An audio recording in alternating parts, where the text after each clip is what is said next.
Ms. Dana, are we good to go?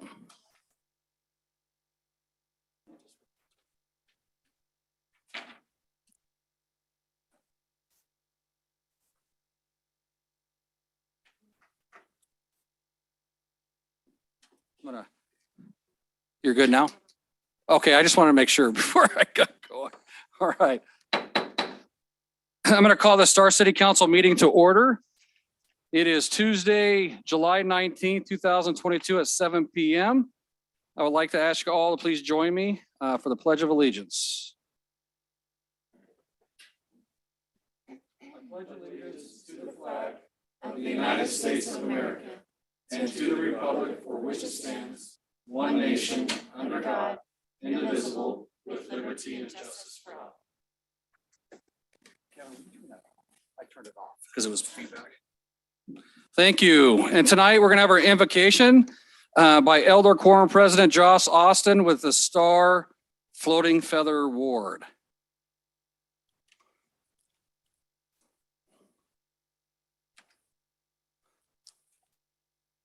Our dear Heavenly Father, we thank Thee for this opportunity to gather together today as citizens of Star. We are thankful for this building and for all the amenities which we enjoy as friends and neighbors. We ask special blessing upon the men and women on this panel, Father, that their minds may be quickened, that their hearts may be open to the concerns and to the voices of the citizens which they represent. We ask a blessing upon all those in attendance that they may speak and articulate the things of their hearts. And we all would like to make Star the place that is safe and comfortable and inviting to our family and our friends. And we pray for Thy blessing to be upon us at this time. And we love Thee and say this in the name of Jesus Christ. Amen. Amen. Thank you, sir. Appreciate it. Roll call. David Hershey. Kevin Wheelock. Here. Trevor Chadwick. Here. Jennifer Salmonson. Here. Kevin Nielsen. Present. All right. And we're going to have a presentation by Chief Hessing of the Star Police.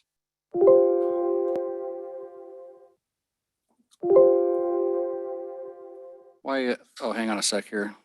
Sorry, I'm trying to get you your.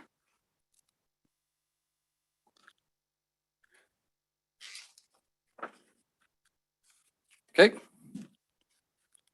The floor is yours, Chief. All right. Well, good evening, Mr. Mayor, council members, city staff, and Star residents. I'm Chief Zach Hessing, Star Police Department.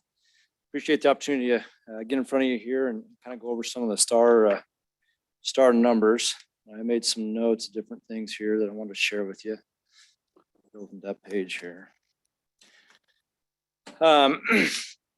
So there's a few changes I made on this report. I'm gonna explain that here in a second. As these reports about 6 months ago when we started these ones, I keep looking at different things that to make sure that we're up to date and we're finding the trends in crime here in the city of Star and how we can kind of combat those trends and what we can do to make Star a safer place to live, work, and play here. So, so going over the numbers real quick. So total for June, and again, these numbers are on the website, and anybody that has questions about it can always reach out to me. But person crimes that we had was 11, property crimes are 9, society crimes are 9. If you look at the past trend, person crimes for June, from May to June, dropped by 3, so went from 14 down to 11. Property crimes, I'm very happy to see that dropped from May was 13. It dropped down to 9 in June. And then also we had the society crimes there that bumped up to 9. One of the things I changed on this report, you'll see the projected number there is 18.1. In the past, for the last 5 reports, it's been 14.9. Well, as I reviewed this report, going back and forth on it, I was wondering why that wasn't changing. So I called the analytics and asked them, hey, what's this number doing? Why isn't it changing? Come to find out, they did that projected number. They do it at the beginning of the year and they never change it. And the reason why is because NIBRS, if you remember, These stats or these numbers are from our ITS system, which is our report writing system. So crimes we're actually investigating. And then it's also off our CAD system, which is a system that dispatch uses when they send us to a call or when we create a call ourselves. So NIBRS is actual crimes committed. These are crimes that we're investigating. But sometimes, as you can imagine, when we're called to a crime, sometimes it's not a crime at all. Sometimes it's just thought was a crime. But if you hear screaming, you think there's a fight going on, we get there and kind of find out it's kids playing on a playground or wherever it might be. So I asked them to change that. I said, I want it to be, since it's all ITS, I want that number to change with it. So right now it's at 18.1, which you see is higher than the projected of 14.9. It's also higher than the 2021 of 14.1.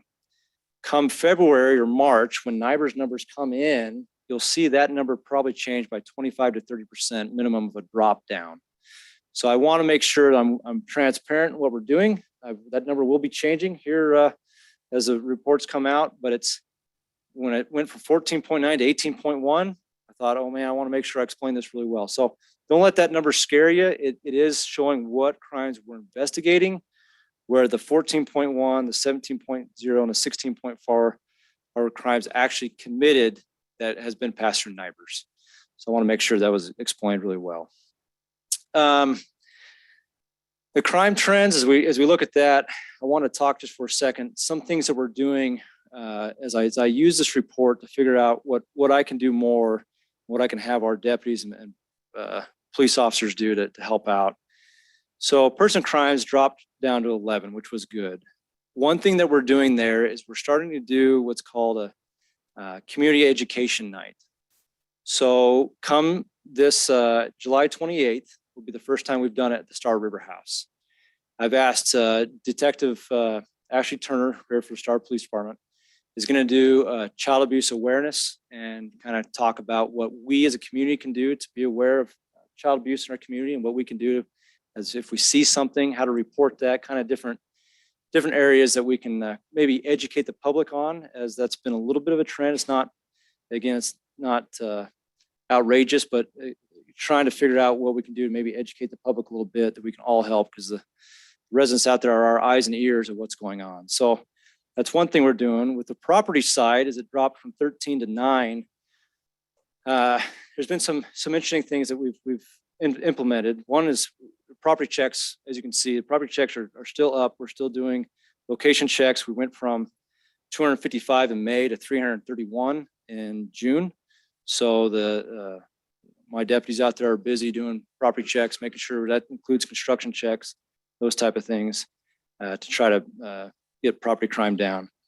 Also, what we're doing is we're putting up, we have cameras that we can hide throughout the city of Star, that in areas where vandalism occurring, parks, some of these cameras can look like utility boxes, different things that we can put in out there that help us catch the people who are vandalizing. And we've had some success in that too, of catching juveniles vandalizing slides or whatever it might be. So we're putting that out there.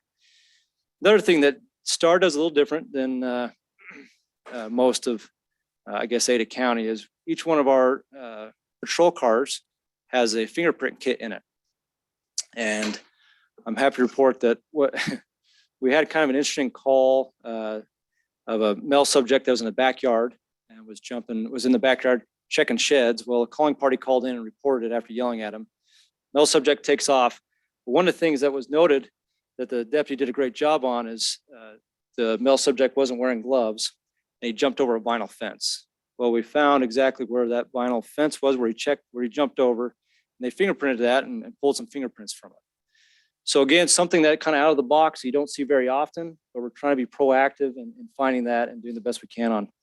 Again, technically not a big crime that committed, but gives an idea, a person that we can look at if there's future crimes, committed in that area where burglaries happen or property stolen. That he's somebody that we'd probably reach out to and at least talk with. So the one thing that has been a trend going up is the society crimes, gone from 3 in March, 7 in April, 7 in May, and 9 in June. We are seeing a little more drug use out there. We've recently dealt with a few people that have been high and not in rational thinking. It does have, and that's just not for Star, that's all Beta County, Meridian, Boise, they're all dealing with this. I don't know if it's the warmer months, people partying harder than they usually do or what's going on, but we are seeing that trend go up. Also DUIs are up, as you see. And that's why that society crimes is up to 9. So one of the areas, again, I always talk about is the proactive policing. I'm huge on making sure my guys are out there, guys and gals, I should say, are out there working hard on and being proactive. This month, they had 279 citizen calls for service. That's when somebody calls to have a law enforcement officer come to them. We had 279 of those, and proactive policing, where that means we're either making traffic stops or we're creating that call ourselves, going there and initiating the call. We had 912, which is at little above 3 to 1, which is up from May. Location checks, I already talked a little about that. Crash response, we had 36 crash responses this last month in June, where we had 25 prior. So we had a lot more crash response. So those are up. And then I've already kind of talked about property crime calls, went from 19 in May down to 8 in June. Another area I just want to kind of point out, and then I'll add any questions you might have, is I looked at, we talked about code 3 responses, and you can see where code 3 responses, we had 15 total in June. And average time from when code 3 is when we run lights and siren. We're trying to get there as quick as we can to help whoever might be. And a lot of those were those crash responses. We're running code 3 too with lights and siren. But the 15 number bothered me, so I dug a little deeper on why 15 was so high, and I came to find out that 15 is, so if we have a crash and there's 3 deputies that go to that, it counts as 3. So that's why that's so high. And so I want to make sure that was explained too. And I actually pulled the numbers. I have them here in front of me because that 4 minutes and 21 seconds was bothering me because we went from 317 in May to 421 in June. Again, a lot of that is crash responses, and it's our deputies here when North County is busy and we've got to go even over to Eagle and help out. It's how long it takes us from this area to get over there. So again, that was quite a few of those, and that's why that time went up for so much. So that includes we've had a lot of accidents, seems like, on Highway 16. Yes. So that includes those numbers there. Okay. Yep. And some of those are clogged by Fiber Raceway. So it's quite a long drive to get out there. But sadly enough, Star Police is usually the closest there, and we want to make sure we're rendering aid as best we can. So we're headed that direction. So that's the third guy there is still averaging onto that first response. Well, no, so that it'd be from when they initiate that call to when we get there. So the very first deputy there, that time stops. But all 3 guys are counted, even though the first time stops. Yes. Yep. Yep. So. Yeah. So that's kind of what we're doing. Again, I'm kind of excited about this community education night. We'll probably do some in the future, some property stuff when we see property trends, and kind of have Detective Stills, one that will probably teach some property crimes there. And we've had K9. K9's actually asked, hey, we'd love to do that with City of Star. So we might do a K9 night where they can go there and just by small and simple things. I think it's good to have the education out there and be able to see that. So is there any questions about the report? I just, real quick, so I know we had an issue with some juveniles doing a lot of the graffiti. So in reality, those reports still show up as each individual graffiti, but you can still have one arrest for all that, right? Yes. Yeah.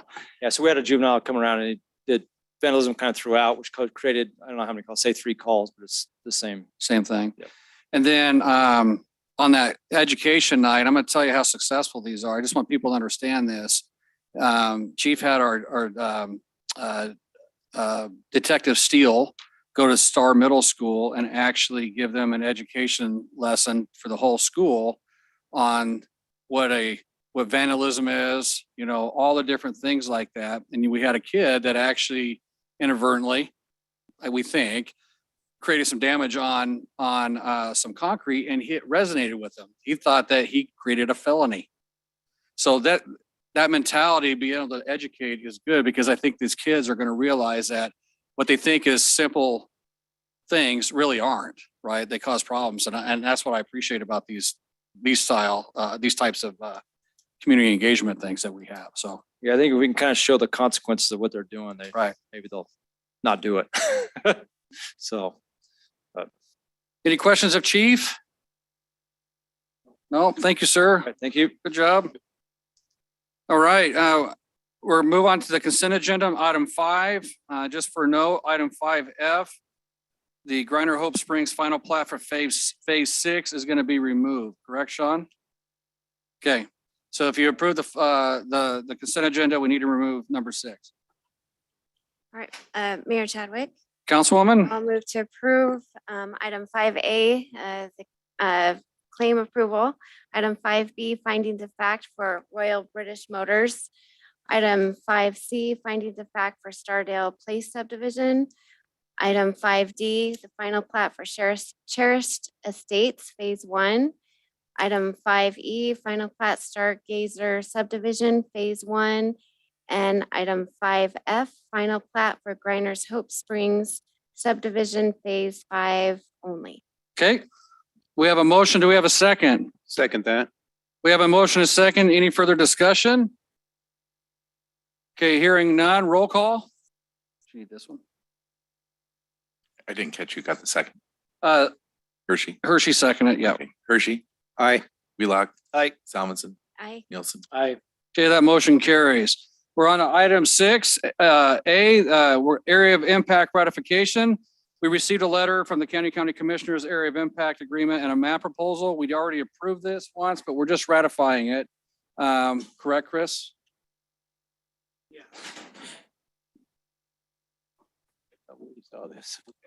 Yeah, just to be clear, when the city had adopted the recommendation from the Committee of 9 a couple months ago, that was great. Then at that point, Middleton had an opportunity to negotiate with the city.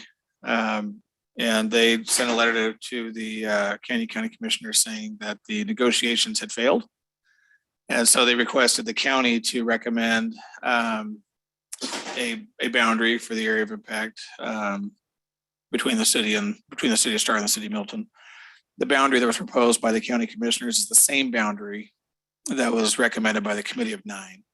And so it's the city's already adopted the boundary once. Now we're at kind of a second stage or further stage anyway in this Committee of 9 process. And so we're just ratifying the same boundary we adopted before, which is consistent with the recommendation from Canyon County Commissioners. Okay, thank you, sir. Any questions of Chris? Hearing none, I entertain a motion. Mayor Chadwick, Councilman Nielsen, I move that we approve, that we ratify the Canyon County Commissioners Area of Impact Agreement and Map Proposal. okay, we got a motion. We got a second. I'll second that. We got a motion and a second. Any further discussion? Hearing none, roll call. Hershey. Aye. Wheelock. Aye. Salmonson. Aye. Nielsen. Aye. Awesome. Okay, that motion carries. Thank you. We're moving on to item 6B. 6B, the reconsideration for the Addington request for reconsideration. You want to give a little bit of information on this, Mr. Sean, please? Yeah, Mr. Mayor, did you want to announce that the public hearing for? Oh, yeah, I will do that again. Sorry. So for people that are in the audience, item 7C, the public hearing for the Star River Ranch North subdivision is being tabled till September 6th. We're still waiting for reports from Canyon Highway District 4. Is that correct? Before we have that hearing. So if you're here for that hearing and you don't want to stay, you don't have to stay. That's going to be tabled till that time frame. So just so you're aware. Okay, thank you. All right, Sean, you're on the hook now. Mr. Mayor, and council, you've received a request by the applicant of the Addington subdivision for reconsideration specific to the conditions of approval that were placed upon the application at the previous public hearing. The applicant has stated 3 conditions that they'd like to discuss for reconsideration. That is in your packet. Tonight, you're just making a decision on whether you would like to reconsider this application? And if so, we'll place it on a future date. So there's no public testimony presented tonight. It's strictly just conversation between staff and council. Okay, so the three items that, you didn't say the three items though, right? Like me to? Sure. Mr. Mayor, Council, the three conditions include A, public access easements along walking paths behind the townhouse units adjacent to the private backyards. B, paving of the public access easements along the walking paths behind the townhouse units. And C, payment of proportionate share of ITD impacts to the state highway system. Okay, so those are the three items that are asking us to reconsider. There is no public hearing. We will have a discussion amongst council. If you're willing, you can reconsider none of it. You can reconsider part of it. It's entirely up to you. But I just want to clarify something with Chris, if I may. Does a reconsideration has to be about information that was not readily available in the previous hearing? Is that correct? Just, Mayor, let me pull up the city. The code? Okay. Yeah, I believe that is correct. Let me double check.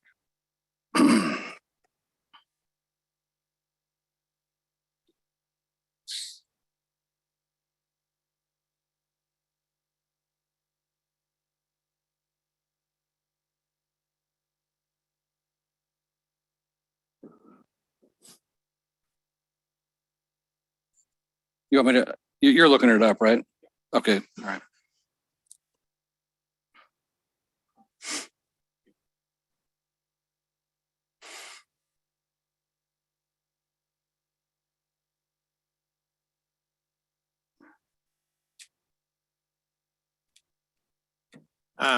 So Mayor, under section 8-1A-9 of the city code, to request reconsideration, applicant must meet the following criteria. They must have been a party in the underlying action, or the property owner or the applicant or another affected party. That has to be in writing and presented to the city no more than 14 calendar days after the council action.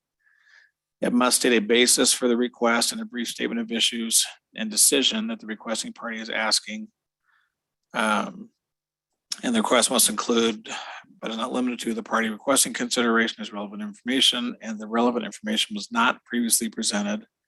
It is in response to something brought up at the previous hearing, and the information was not previously available. So that's the fourth standard that has to be met when the city is considering a reconsideration request.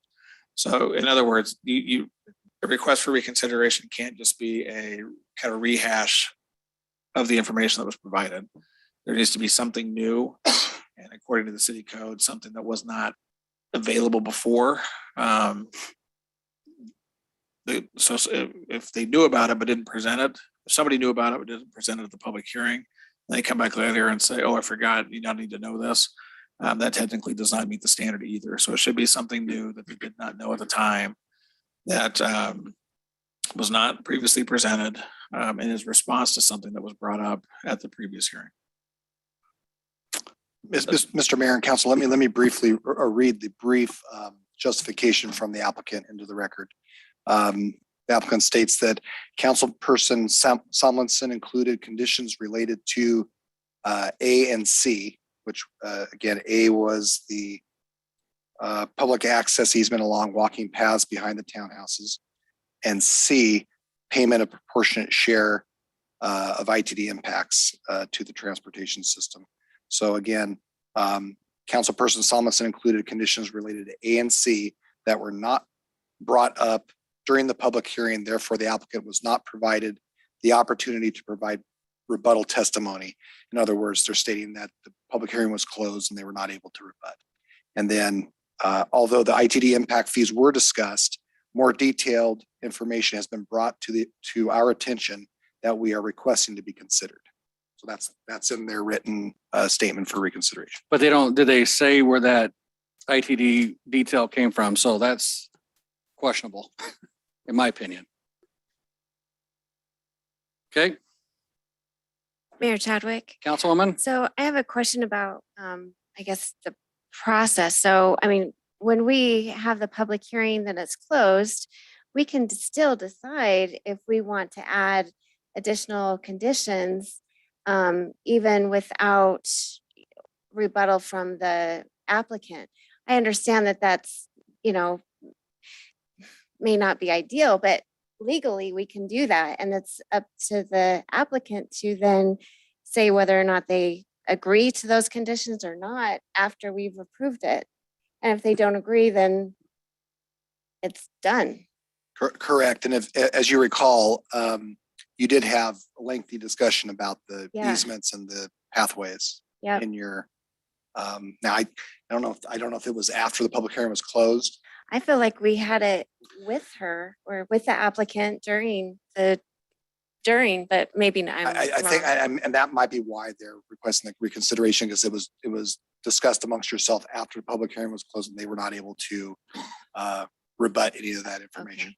But even so, if it was done after the public hearing, we all decided that we wanted that condition. We're still legally, we can require that condition, can't we? Correct. Okay. Right, Chris? Let's have the legal guy tell us. Yeah. Yeah, you can require, you can require the condition. I mean, it generally, generally a condition shouldn't be something that's just totally new. I mean, meaning you have the entire public hearing, there's no discussion about it at all. And then you close the public hearing and then somebody on the council says, oh, you know what, I want to add this to it too.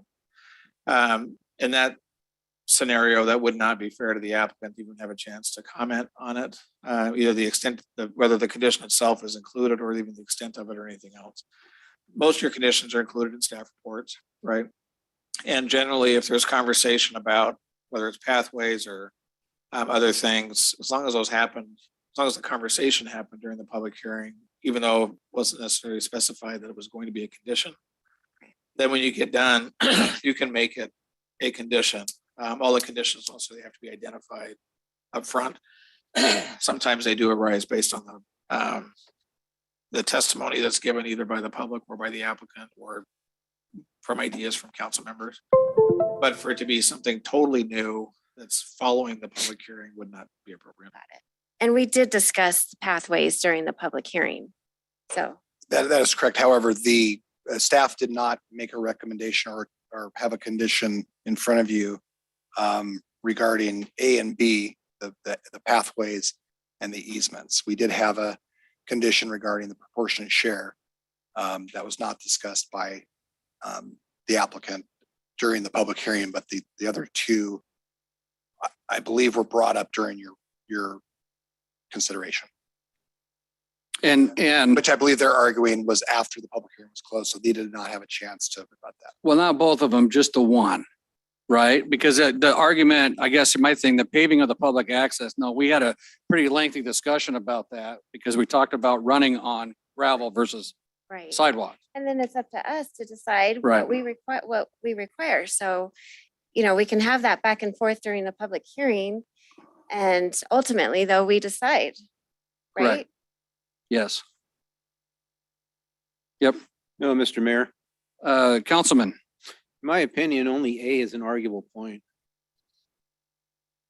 So can I ask, in the past, have we seen any new information on this proportionate share, or is there anything that would be missing? Like what? so no, the ITD, we're not getting letters right away from ITD, but our development agreements are written in such a way of you put the proportionate share amount in as agreed upon by ITD, correct? Yeah, we typically put a minimum share that Yep. ITD has said till we can get our process completed to making those determinations. This is the set fee. We place that on all of our applications as a standard condition of approval. I do have a caveat in that condition that allows any deviation from ITD. If, so, say for example, ITD lowers that rate after the public hearing, they're not stuck with that high number. So it's based on, it's that number or as determined by ITD. So if their concern is that that number has changed or gone away or is applied to different improvements, then the flexibility is built into that condition. But the applicant did not provide any specific details on what those changes might be. Correct. Okay. Any further discussion? Mayor Chadwick. Councilman? I think as I look at these three items, only item A really sticks out to me. And that may not be a surprise here because that was kind of my contention during the hearing. As I've thought about this, further since the hearing, I think my concern about a public easement going behind these particular lots and in this particular area, my concern has risen even more. When the city creates a public easement, we're telling anybody, giving them permission to go on that property, which is private property, and saying that they can do it. They can go hang out, right there in the backyard, and these are really short backyards. They can set up camp, they can take pictures, they can do whatever they want right there. And as I look at the design of this neighborhood, it's very long and narrow. We've got streets that have sidewalks on both sides, a street that has a sidewalk on both sides. Those sidewalks connect to adjacent pathways. The pathways that are in question here don't connect to anything adjacent. They simply allow the community walkability around. And in my opinion, these should not be a public easement. We should not be telling the residents of this neighborhood that they have to endure whatever public use wants to come along and be part of that. I think it's an overreach of the city to require this in this particular location and this scenario. I think it creates a scenario that could potentially be dangerous and not that we want to be fearful of hypotheticals, but I don't think it creates anything that is in harmony with the purpose that we've used public easements for in the past, which is to ensure that there's community walkability from one neighborhood to another. What we did talk about in the hearing was the public easement, that they could use the sidewalks. This is a private street, that they could use the sidewalks for people to traverse through the community. I think that public easement stays. In my opinion, I would love for us to reconsider this and remove that public easement off of the pathways that go behind. Okay. Any further discussion? Any motions? Yeah, I'll make a motion, Mr. Mayor, that we do offer reconsideration to item A, public access easement along walking path behind the townhouse units. Okay, just item A. Item A. Okay, we have a motion. Do we have a second? I'll second that. We got a motion and a second. Any further discussion? So again, Mayor and Council, you're not approving this tonight. You're approving the decision to place Bring it on a back to hear future that. public hearing so the applicant can discuss it. And it's this item only that's up for discussion. That's it. That's It's not it. reopening the entire hearing. Correct. Yep. Okay, we got a motion and a second. Any further discussion? Hearing none, roll call. Yeah, further discussion. Oh, I would just like to add, Oh. sure, I'll go ahead since you pointed it out. I agree. I think we're fine to rehear the item 5A or 3A. But I may not change my mind. I might still want that. You don't have to public change your yeah. mind, but yeah. Yep, but I'm open to rehearing that piece. Okay. Okay, roll call. Hershey, Aye. Wheelock. Aye. Salmonson, I Nielsen. Aye. Okay, that motion carries. So we're going to reconsider item A only at a date to be determined in the future by staff. The applicant has to repost it and do all that, correct? We'll contact the applicant and start that process. Very good. We're going to move on to item 7A. The continuation from June 21st on our UDC amendments. Which one do you want me to pull up, Sean, on here?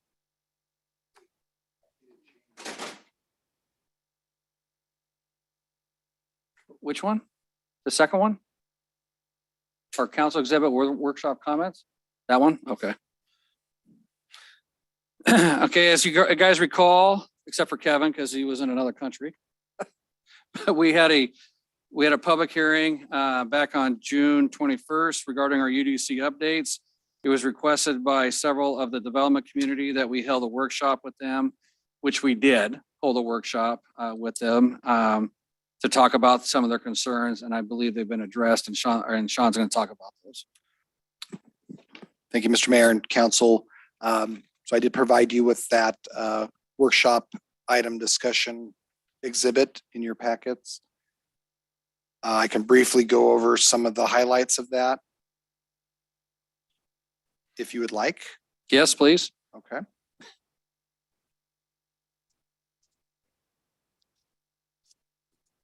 Starting on pages 12 and 13 with annexations, we updated the language regarding the traffic impact study requirement. Make sure I have the right one here. Hold on.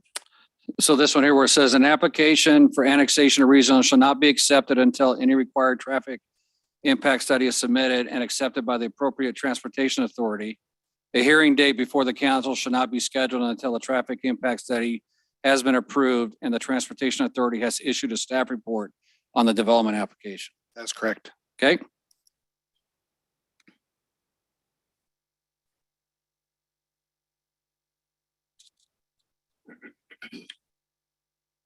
And the members of the development committee were good with that. That's Correct. correct. Yep. Okay.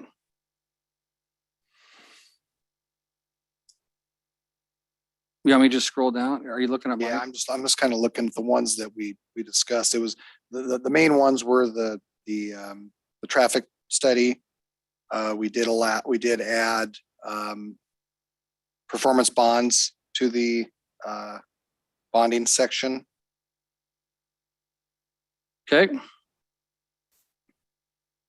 We allowed additional days for execution of a development agreement to 180 days from the 90 that staff was proposing. We left in and this was one of the more controversial items that was of concern to the development community, was the item 7 under the annexation ordinance. You remember what That page? states that it's on page 1 of that exhibit, the bottom.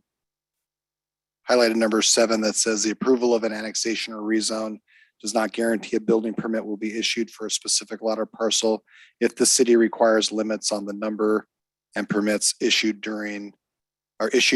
due to availability of public and or emergency services. But I thought we changed this from all plats. And We had it in 3 sections of the code. We had it in the annexation section, we had it in the preliminary plat section, and we had it in the final plat section. We removed it from the preliminary plat and final plat section. The argument from the development community was that an approved preliminary plat and final plat has a certain entitlement.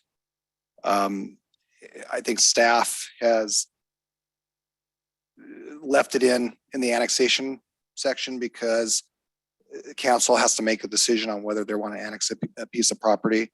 At that point, the developer or property owner needs to understand that until we can get these issues regarding our emergency services, the funding fixed, that there's always that possibility. Again, you can remove that if you choose, but staff has left it in at this point. Only in the annexation section.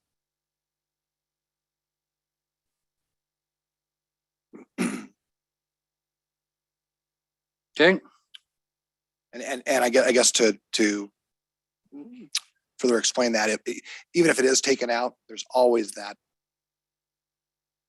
potential of the city needing to institute that if we can't get these issues figured out with our emergency services. So even if it's not in writing, it's kind of given the development community the heads up that this is an issue. An important And issue. they are, and so everybody's aware the development community is working on some solutions on how we can increase our funding for our fire and our police.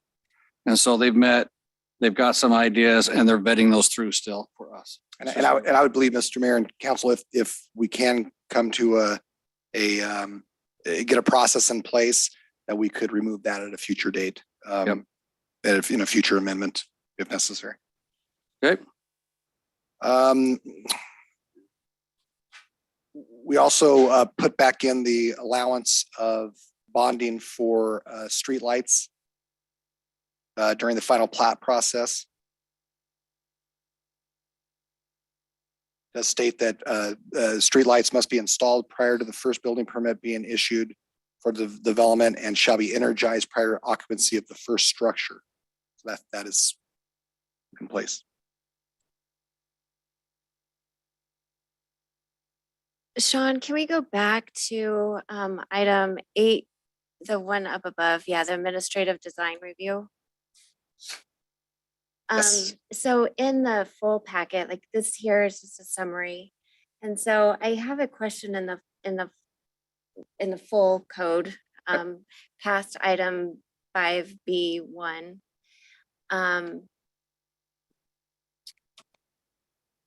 Here, do you want to pull?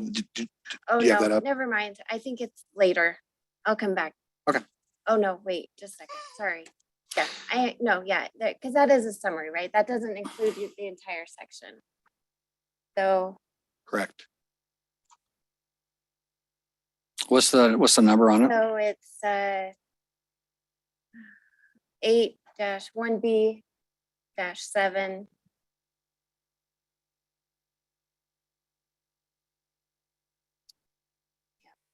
Keep going. It's page, it's number 7. So this is 2. So Oh, got you. so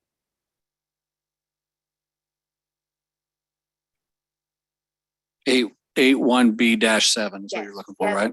yep. Okay. Yep, there we go. Okay, so then we have the applicability section, and then section 1, I'm all fine with that. Number 2, okay, then it goes into when we're doing these administrative design reviews. So I just want to make sure that I'm clear. So we're gonna do them for multifamily dwellings, built to rent.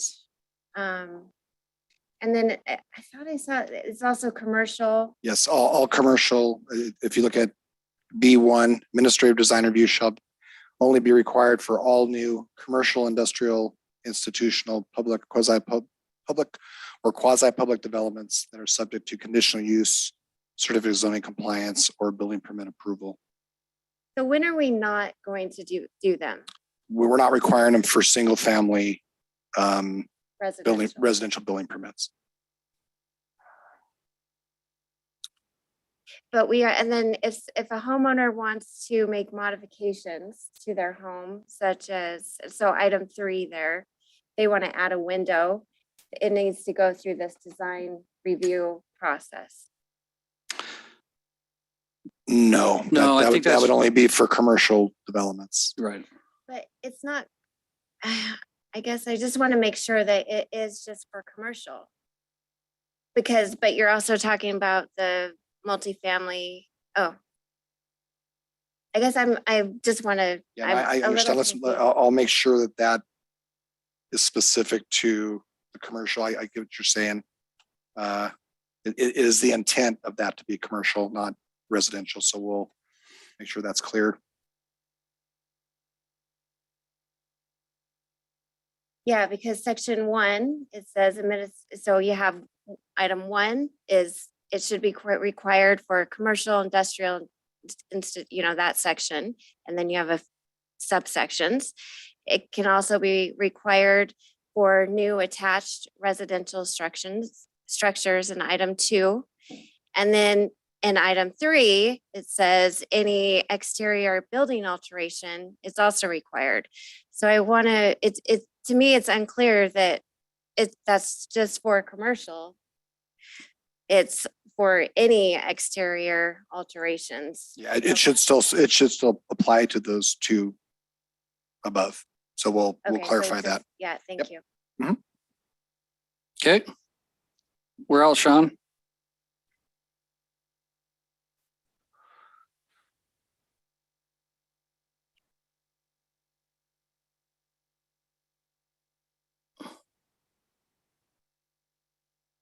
Under the usable open space definitions, staff did clarify the acceptance of pathways within irrigation, ditch, easement, or common areas as usable, as portions of usable open space.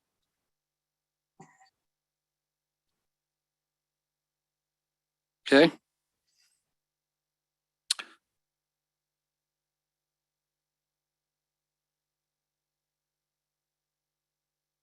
You want to talk about setbacks now or later?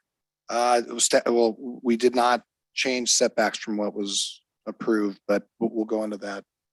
The comments from the BCA afterwards on that. Okay.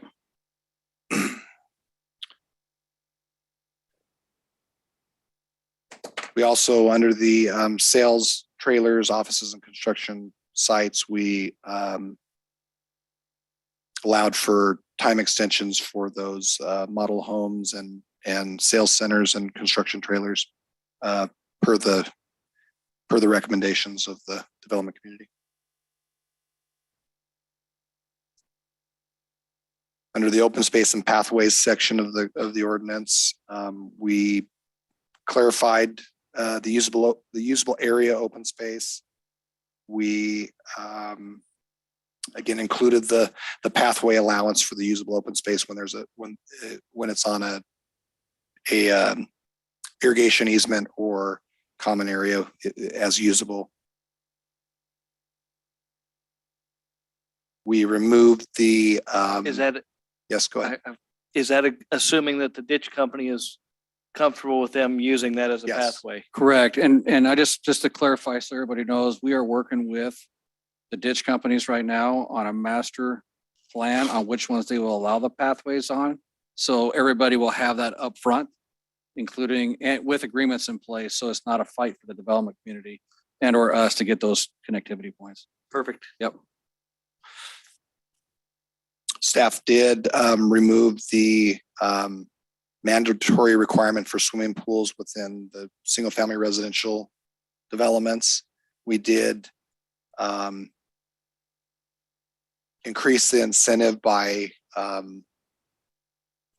counting swimming pools as three site amenities to give an incentive. So instead of just being one amenity, it would count towards 3 of your required amenities. We did keep that in the multifamily section, the requirement for the swimming pools, but we took it out of the single family section. Does that still have any size parameters to it? Or did that all go away? The multifamily, we took out the dimensional size, but we, well, yeah. We took it out of the single family. Yeah, the multifamily, we kept the square footage, we took out the 80 by 40.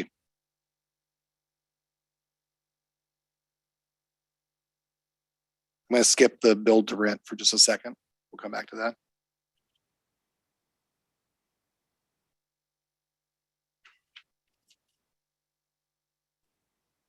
And again, under the preliminary plat section, we updated the traffic impact study language to match what I stated in the annexation section as far as when the requirements, I can read it, I guess. It's any required traffic impact study shall be submitted and accepted by the appropriate transportation authority prior to submittal of a preliminary plat application. A hearing date before the council shall not be scheduled until the traffic impact study has been approved and the transportation authority has issued a staff report on the development application. And that language was recommended by several of our development community members. And it is consistent with what you see in Eagle and in Meridian as far as the acceptance of applications with those traffic studies. And then finally, again, staff removed the 2 references in the preliminary plat and the final plat to the lot and building permit limits. Okay, are we going to go back up to setbacks first? Yeah, so, Okay. so again, I guess, let me just briefly, you have on your, in front of you, a updated letter from the BCA regarding these changes that staff has made after the workshop.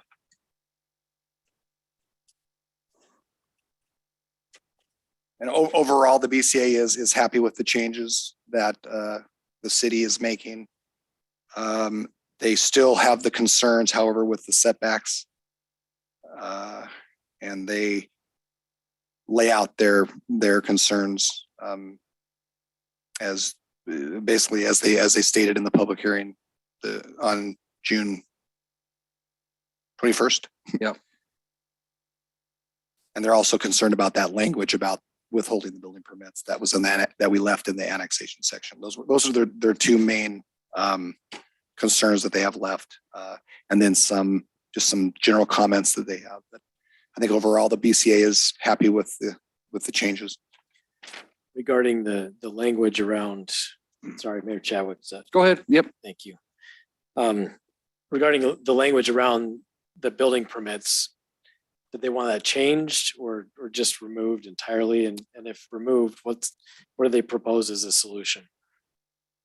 It's remove. We don't have a solution yet. That's where I think we put it in and then remove it once the solution comes.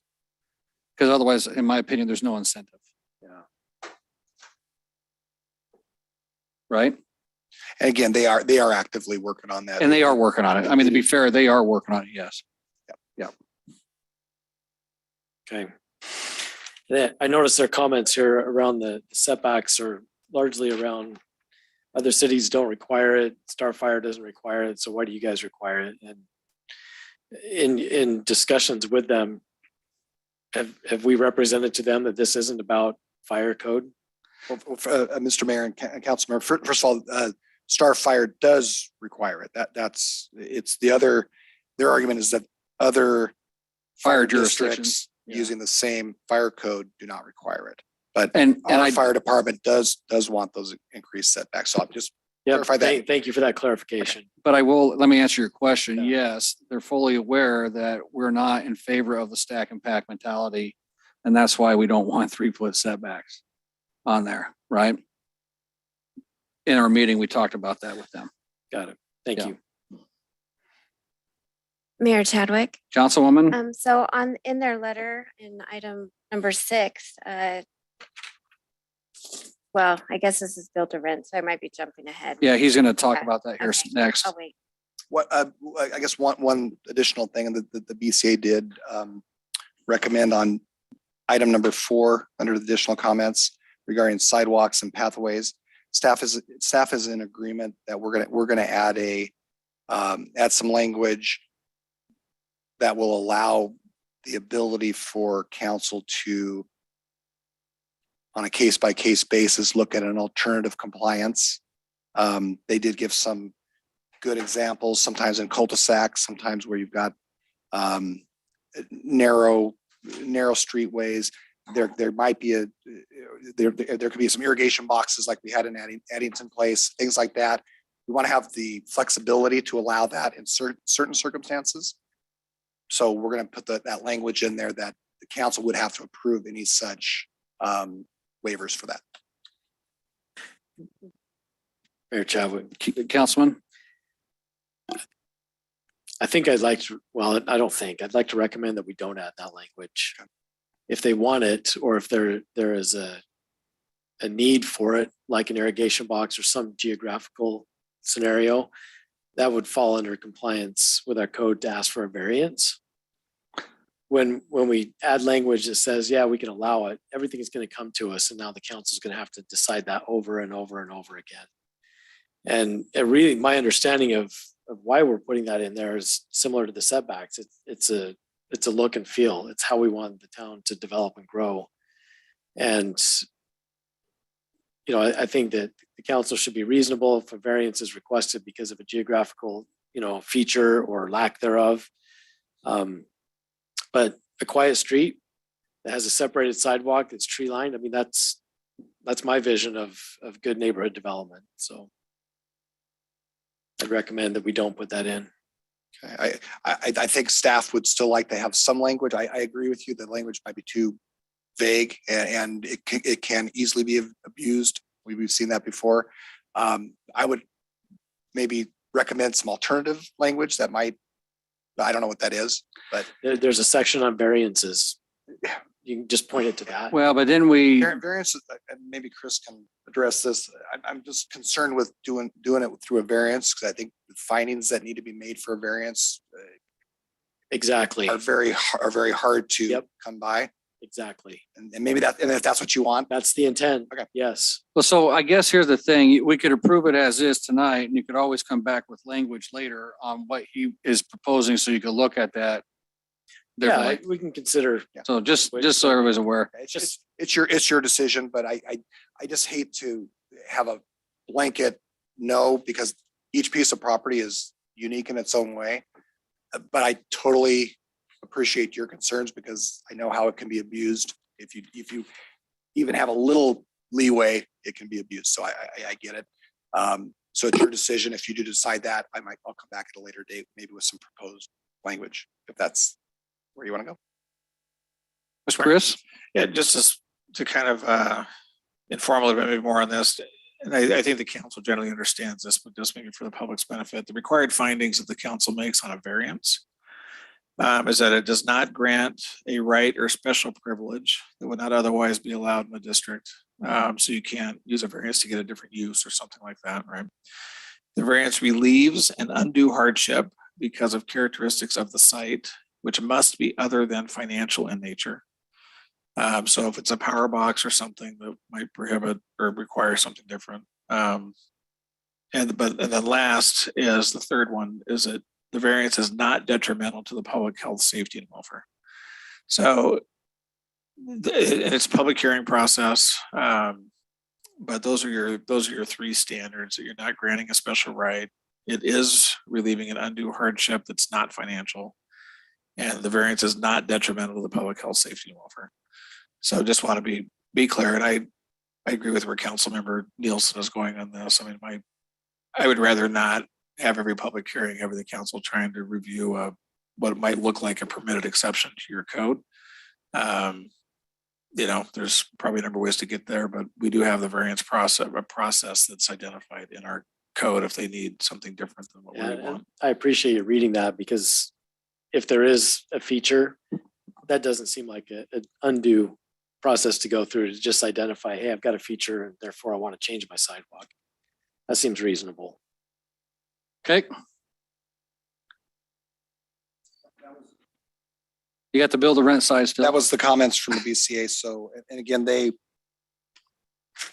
far as the build to rent, they didn't really want to get too much into that other than to make sure that we have legal backing in anything that we approve in the build to rent section. And I believe when we're talking about the legal side, Chris, previously, we indicated that we could do these things because of the nature of the style of the product, right? Similar to an apartment complex. Build to rent specifically. Yeah.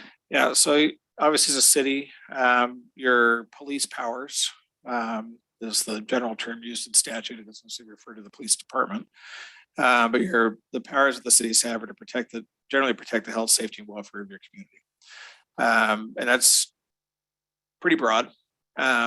And when it comes to the build to rent, I think the city has the ability to determine what those are, to define them, which you have in front of you at the very first paragraph on that page is the definition of a build to rent. There's argument that a build to rent is no different than any other single family. I think the contrary argument is that it's really multifamily housing because it's a bunch of dwelling units owned by one person and renting to a bunch of people, which is really a whole lot different than an apartment building. They're just detached instead of attached. And so the city is, I think, appropriately using its police powers to protect the health, safety, and welfare of the community, which is what your zoning ordinances and subdivision ordinances are doing anyway. Recognize that there are reasonable objections to this. I'm not suggesting that, that the information you received is unreasonable or anything, but I think the city does have the authority to do this. So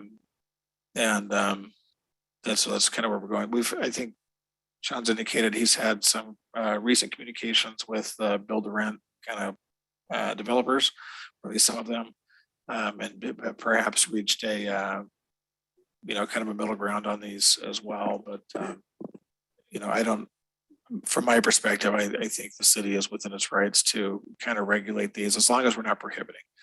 If the city is just going to prohibit rentals or certain types of rentals, I think you do have some fair housing issues, but the city is not prohibiting these.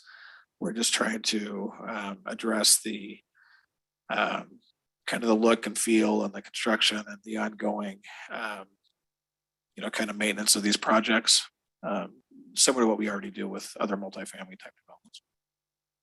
Okay, thank you, Sean. Put that, Oh, sorry. it's okay. Yes, Exhibit that's off of that same thing, right? So, Mr. Mayor and Council, as Chris alluded to, I have been working with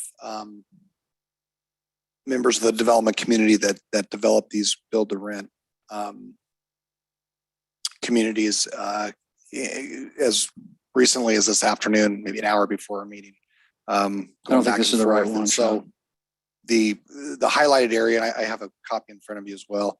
The highlighted area in yellow is kind of gets around all the cutouts and Hey, real quick, deletions. Sean, this is not the same thing that we got right here. This is the entire code with a bunch of stuff crossed out. Can you resave it? you have it in front of you. I don't know. Let me see. So this one here is not what is on the it's thumb not. drive you gave me. And can you download it real quick? Sure. All right. Here, let me give you my thumb drive. That's what I gave him. Yeah. You say it is, but I think it's the wrong one that got on there. That's fine. We can give him that one to put it on there.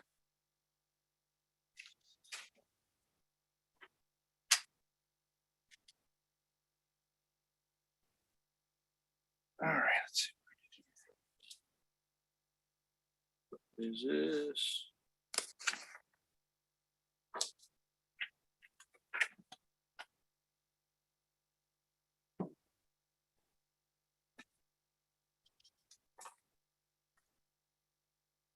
So. That's around our. Yeah, he'll talk about that too on there. So we'll have the ability to go back. Yeah. Look at that again, or whatever that takes.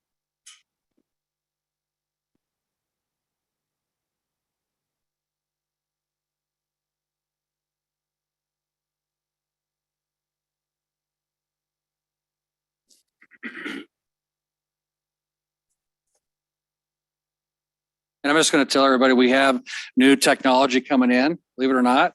Do we know when it's coming yet? Everything is in except one mount for the big TV.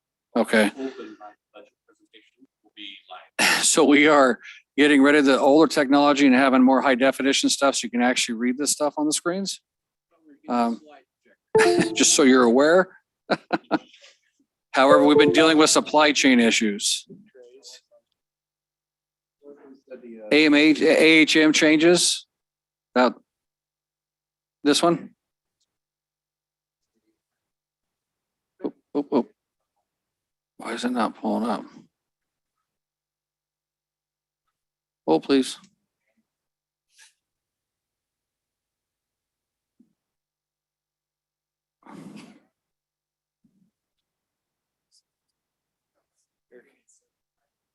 So where is it at on here? This is like a huge document.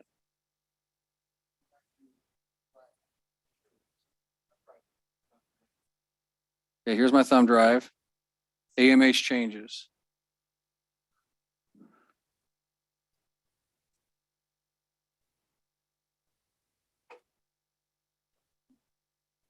But we do have new technology coming up so you can view it better. We have new sound stuff coming that's on not until January, I think, because of supply chain challenges. Back order too. Like everything Okay. else.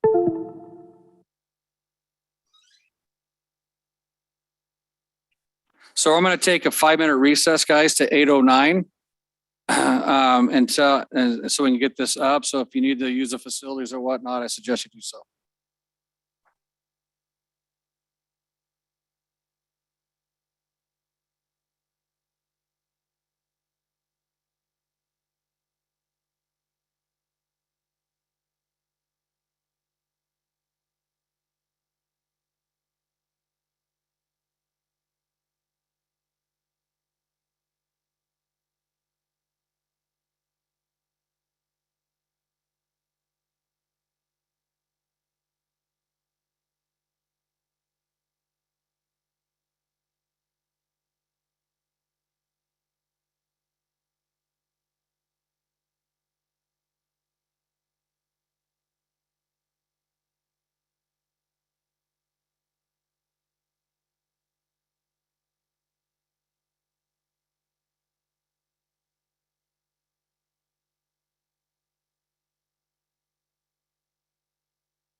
case you came in late, item 7C, guys, if you're here for that, the Star River Ranch subdivisions is being tabled till June, or I'm sorry, September 6th.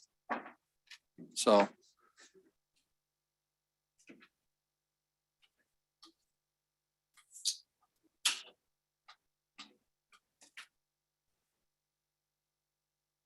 Well, we have to do old business first. Yeah. So we're doing our old business first and then moving down. Yeah. All right. Councilman Wheelock's not in here, but it's 8:09 and we're gonna resume our public hearing on the city code. Sean?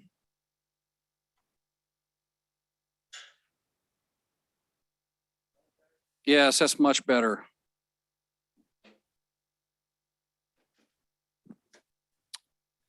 Okay, Mr. Mayor and Council. So looking at the exhibit that you now have on your screen, the highlighted yellow area is the proposed language that staff has compiled using the recommendations from the development community, input from the council over the last 8 months or so. And that is the basis for the recommendation for that section of the code that discusses the build to rent communities. And we did have discussion with the build to rent community that helped put some of this. We help do, ratify some of and it. we're not, they're not completely in agreement. Specifically, they're concerned about the review being a conditional use permit that goes back in front of the council for approval. Staff still is of the opinion that it's absolutely necessary for these type of applications to come before the council, similar to a multifamily development. Because there's a lot of moving parts that need to be reviewed. And I think it's something that the council has voiced their desire to look at these, to look at elevations, to make sure that if you look at the first page at the top, the actual definition of the build to rent developments, that last sentence, I think is important. And the intent of this type of development is to mirror that of a typical single family subdivision in all manners. So we're not trying to restrict these. We're not trying to treat them any differently. If they're going to be built like single family residential subdivisions, I think they need to look like those. And this ordinance would get us to that point. And basically it would treat them like since it is a rental community owned by one corporation. It's very much like, as legal counsel says, very much like a apartment complex. So issues of maintenance of landscaping, maintenance of the buildings, the roofs, the paint, things like that. The elevation, so we don't get something like you see on Plummer, where every building looks the same. In an apartment complex, your buildings can look the same. That's kind of the intent of that. But when you're, again, that intent of it looking and acting like a single family subdivision, we want to make sure that's what it looks like. I have Yep. a question. Mhm. Is there a way to give the HOA or the management of this more teeth to make sure their houses are maintained like an HOA would protect a neighborhood? Yeah, so in How's that the happen? developers that we're working with, that we've been reviewing this with, that's what their business model is they own and maintain the entire development. So they're going to control the landscaping maintenance, and they're going to control all of that. They're going to control whether trailers are left in the driveway for more than 48 hours or, you know, in the street and things like that, like a typical HOA would. It's just they're a one member HOA. They don't really have a board. It's a one member HOA. If, and maybe this is something that I missed in there, if they decide at some point to sell off individual places, do those teeth remain? Yes. Yes, and that's one aspect of having this ordinance and having this in place is so you can have that the ability to for that to follow it regardless if it gets sold or whatever. Sean, can you point out where that remains? Because I think once you sell it, it's no longer under the control of that management company. It's an individual lot owner, right? Correct. So the control would shift from that management company potentially to an HOA. Oh, no, yeah. So we need to add language, Yeah, I no, think, you're right. to Yeah, create an HOA if they do sell. An HOA must be created on yeah, that. we just I hate Sell of HOAs, lot but one, right? no, you're correct. The section we included was it's the last section of the last page was the allowance for selling off portions of it to another developer. But yes, we did not consider keeping that HOA or I guess it would be establishing the HOA and CCNRs. Yeah. So I think other parts of our code require the establishment of an HOA already, and we have base language that has to go in there. So I have a kind of an all-in statement here where it says that it has to meet. Let me find it here. Bear with me just a second.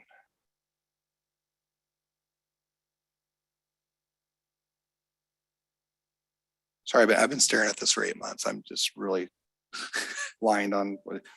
So Sean's about done with the code. So under 6A, all other standards found elsewhere in this title relating to single family dwelling developments and subdivisions shall apply to any build to rent development, including minimum open space amenities, subdivision requirements. We could add in that section some additional language. So it is out there, but I think we probably should put it in here as well. That's a very important part. Yeah, just of to it. call it out. Just to call that out. You can't call out everything or this would be a 100-page document, but I think that's important enough that we can specify that in that language. Again, all other standards found in the title lets us pull in 15% open space and amenities and things you'll find in a standard subdivision. But I think it's important to have the CCNR and HOA established if they are to sell the product. Yeah, as they sell off lot one and lot two and lot three, they may not care anymore because they're just selling them off. Yeah. But they're gonna be a shotgun approach to who's controlling what.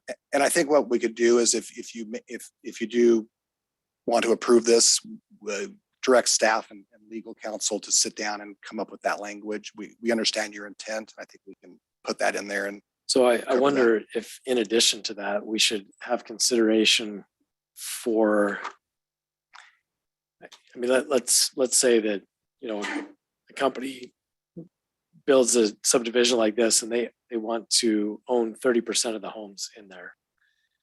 And when it comes to HOA matters, that's 30% of the votes for the neighborhood that basically could, what that ends up doing is controlling the rest of the neighborhood, right?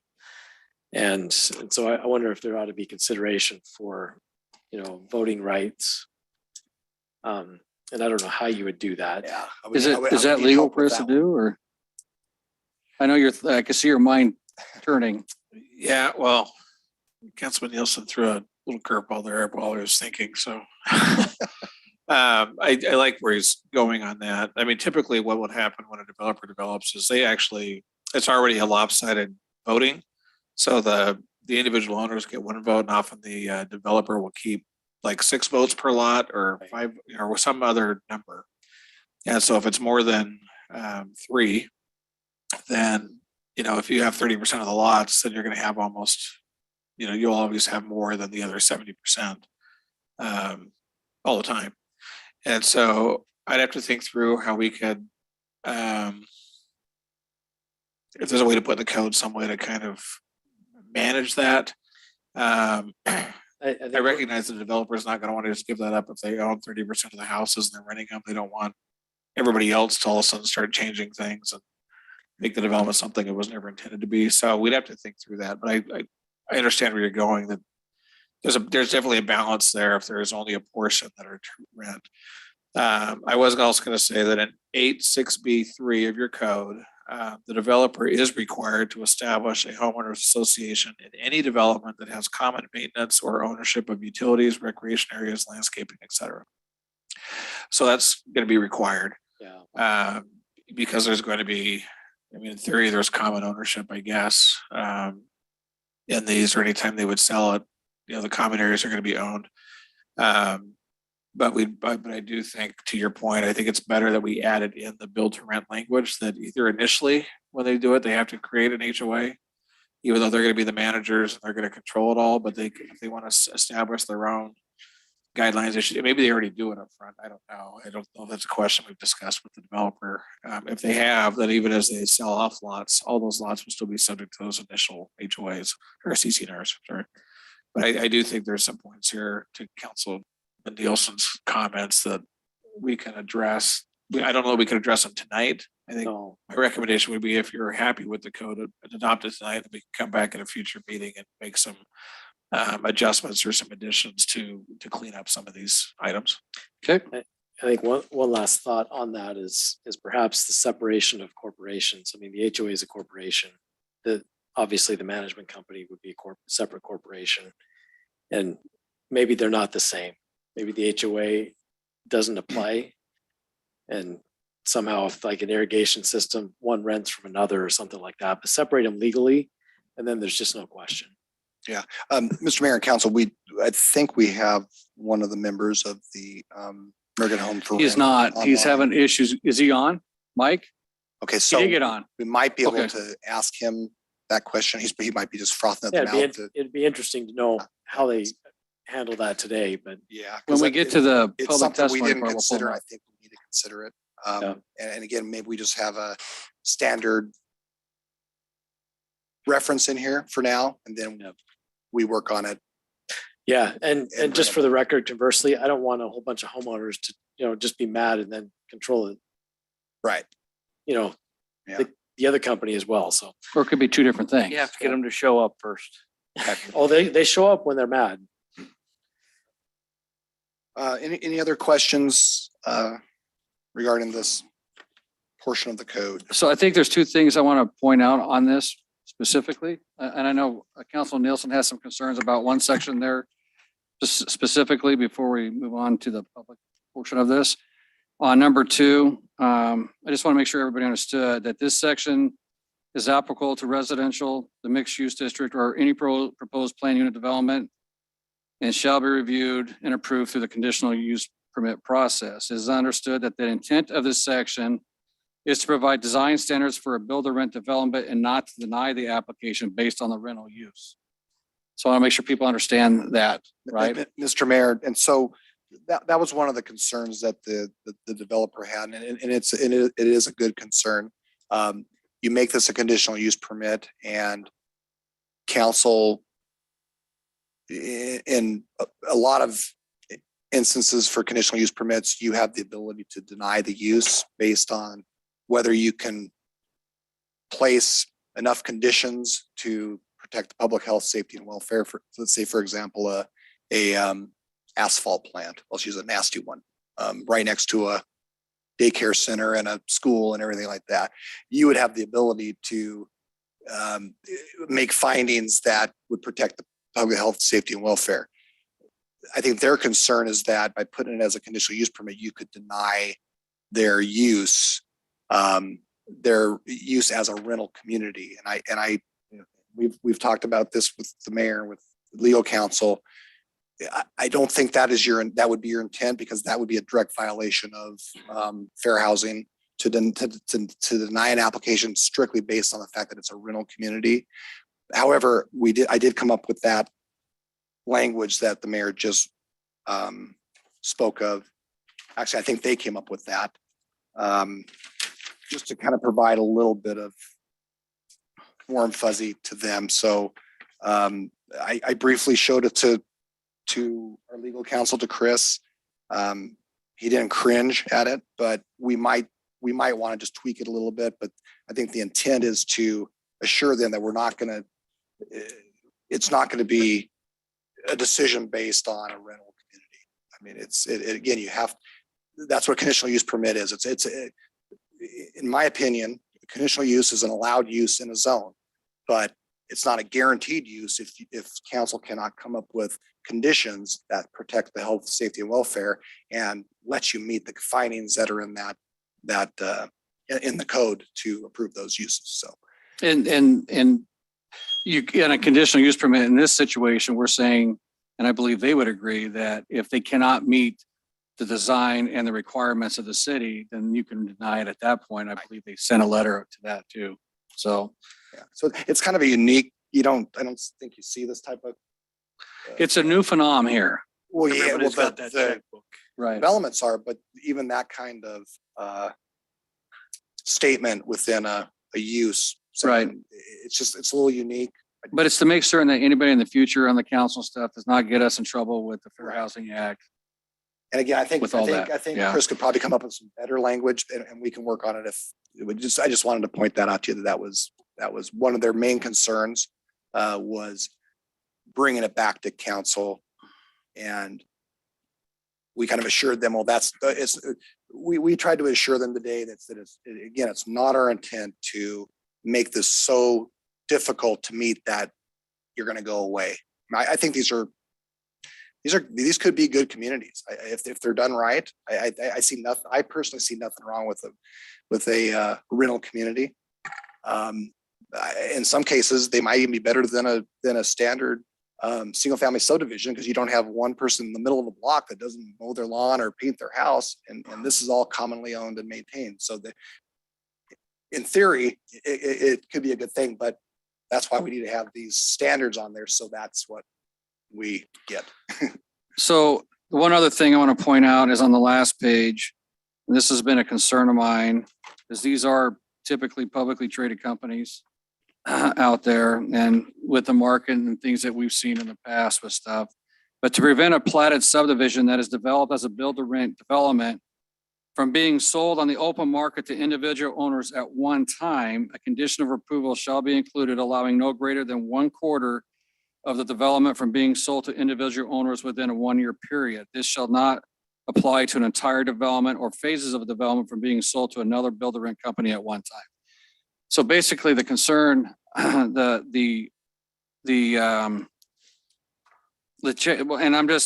not trying to call out American Star or anything, but the challenges are, if American Star has 200 plus homes, they decide to sell the whole thing at one time to individual owners, that puts 200 houses on the market. That could do some drastic, that could cause some issues to the existing homeowners around the community, right?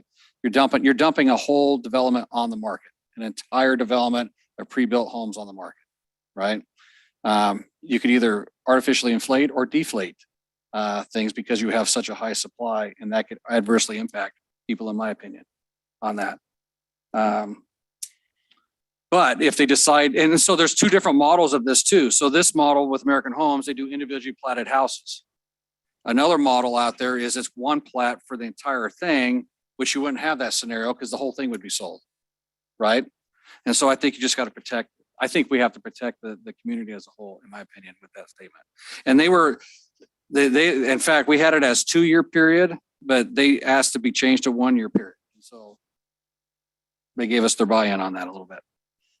Is that so they could come back in the second year? And they could do another quarter. Twice as much. Or, you know what I mean? Sell the other half or whatever, the other Another quarter. yeah. Right. So they weren't 4 years selling Right. a half. And I guess another thing to hope everyone understands, not just the council, but the public. is we're making this up. There's nothing out there, because this is such a new phenomenon. There's literally no code that I can cut and paste and plagiarize. And so, actually Michael Keys started this and did a real good job at getting us a template to move forward. But, and we told American Star, because they're the ones that are in our community working right now, that you might have to be the guinea pig a little bit until we get some of these bugs Mayor played Chadwick, out. So Councilman Nielsen? I think the other way around, I think we were the guinea pig for American Star. You know, it's unfortunate that that community got built here in Star, because I think it represents all the things that could go wrong with something like that. Maybe not all, but a good number of them. And so I got to be honest here. A lot of this feels like a knee-jerk reaction to that, and that's not a judgment, just calling out reality. I've got a few things I want to hit on, and Mayor, I'm going to push back a little bit on the market thing. I think it's really, in my lifetime, as I've watched governments try to interfere with markets, especially governments that aren't using economists to make decisions, for us to try to limit the sale and the free market machine based on what we are afraid might happen, I think can cause undue effects as well. And so I just would really urge caution in including that final thing in there. And it's noted. I look at the same thing, but I got to look at what's best for the community as a whole. And that's my point. I don't think we know what's best. We don't know what's best, but my point is, if you don't do and we can always look at it and change it. If you don't do something and you create that challenge. Market controls. Well, market control is also irresponsible board members of organizations that create bankruptcies and stuff, which create floods of things on markets, right? I mean, that's the problem that I have. I think of DSBI or whatever, DBSI. Yeah, and market's Right. correct for that. You know, it's, Well, right, but others paid the price too for it. So they do. Yeah. And you can't protect that. And every time you try, you disenfranchise somebody else. okay. So what's your next argument? Got it. You know, and you guys have heard this before, you know, maybe in part, but I'm going to say it again, that calling out build to rent communities in this fashion. I know our council has said that we can do it. And I question whether or not we should. And I think that this document is maybe evidence that we should not. Because a lot of the things that we want in here, starting with this original statement at the top, the very last line, the intent of this type of development is to mirror that of a typical single family subdivision.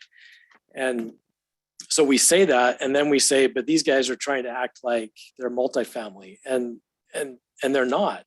You know, these are single family developments, and that definition is on the building type and the use on the land. It's not on who lives there or who owns it.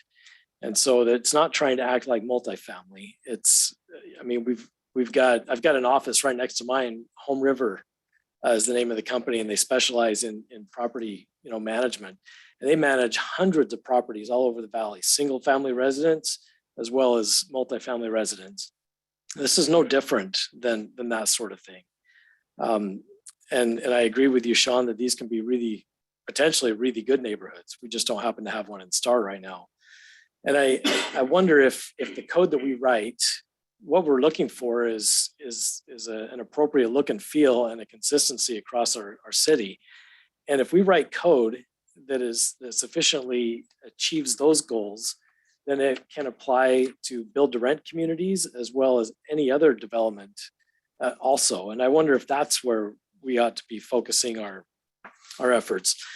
And if we're not, and I can see that I'm probably in an extreme minority in this viewpoint, but if we're not going to do that and take it on as an entire, you know, development code and leave it as it is, then I want to look at number 5 herein. We've talked about American Star, and you know, as you drive by, there's a couple of things that really stick out. Number one is that all the homes look the same. And Mayor Chadwick was really quick to jump on that and to talk with American Star as things were starting to be built and said, look, we need to see some differences here. So we got different paint. And if you drive along, you'll see little, eaves that go over windows and a couple of little dormer windows and some shutters that got added for false windows and stuff like that, that give an appearance of things being different. Those are facade and elevation changes as defined herein. And if you look at number 5, we're talking about facades and elevation changes. And we've got halfway through number 5, it starts saying nowhere within the development shall any fewer than 5 different dwelling unit design types be located adjacent to each other. So my first question is it fewer or no more than? And I'm a little confused on that point. Because if it's fewer, then that means there should be more. No fewer than 5. That means we want more, right? So we want more than 5 design types located. 5 or more. I think it's 5 or more. Nowhere within the development shall any fewer than 5 different. So no more shall, right? Is that what we want 5 or more design types.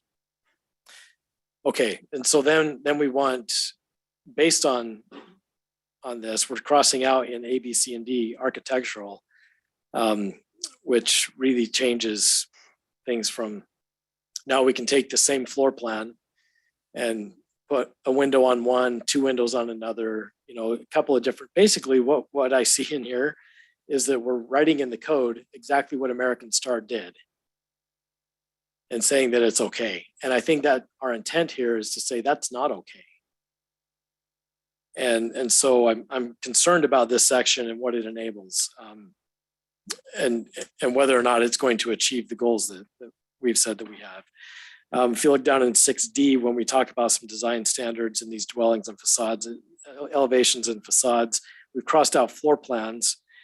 And it says they should not replicate the elevation or facade or roof line of the adjacent 5 units.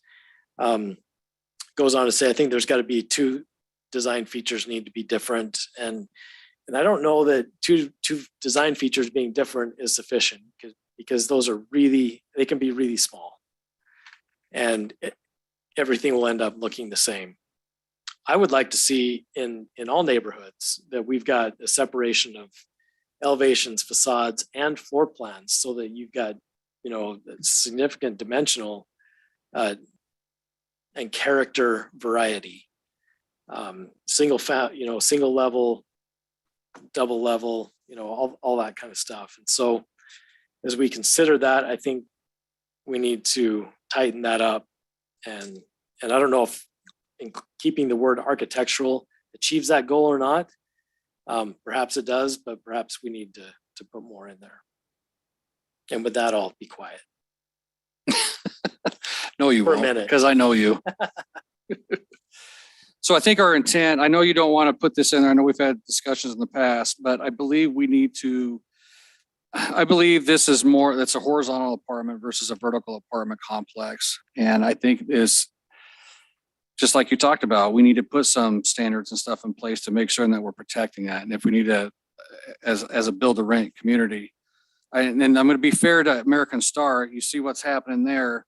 They are actually, we've sat down and met with them on several occasions, and for the remainder of those that you're seeing, they're digging out there now, they're actually brought their architect here and working out a complete different setup and layout with design of where those houses and stuff are going to be and what the different looks are going to look like.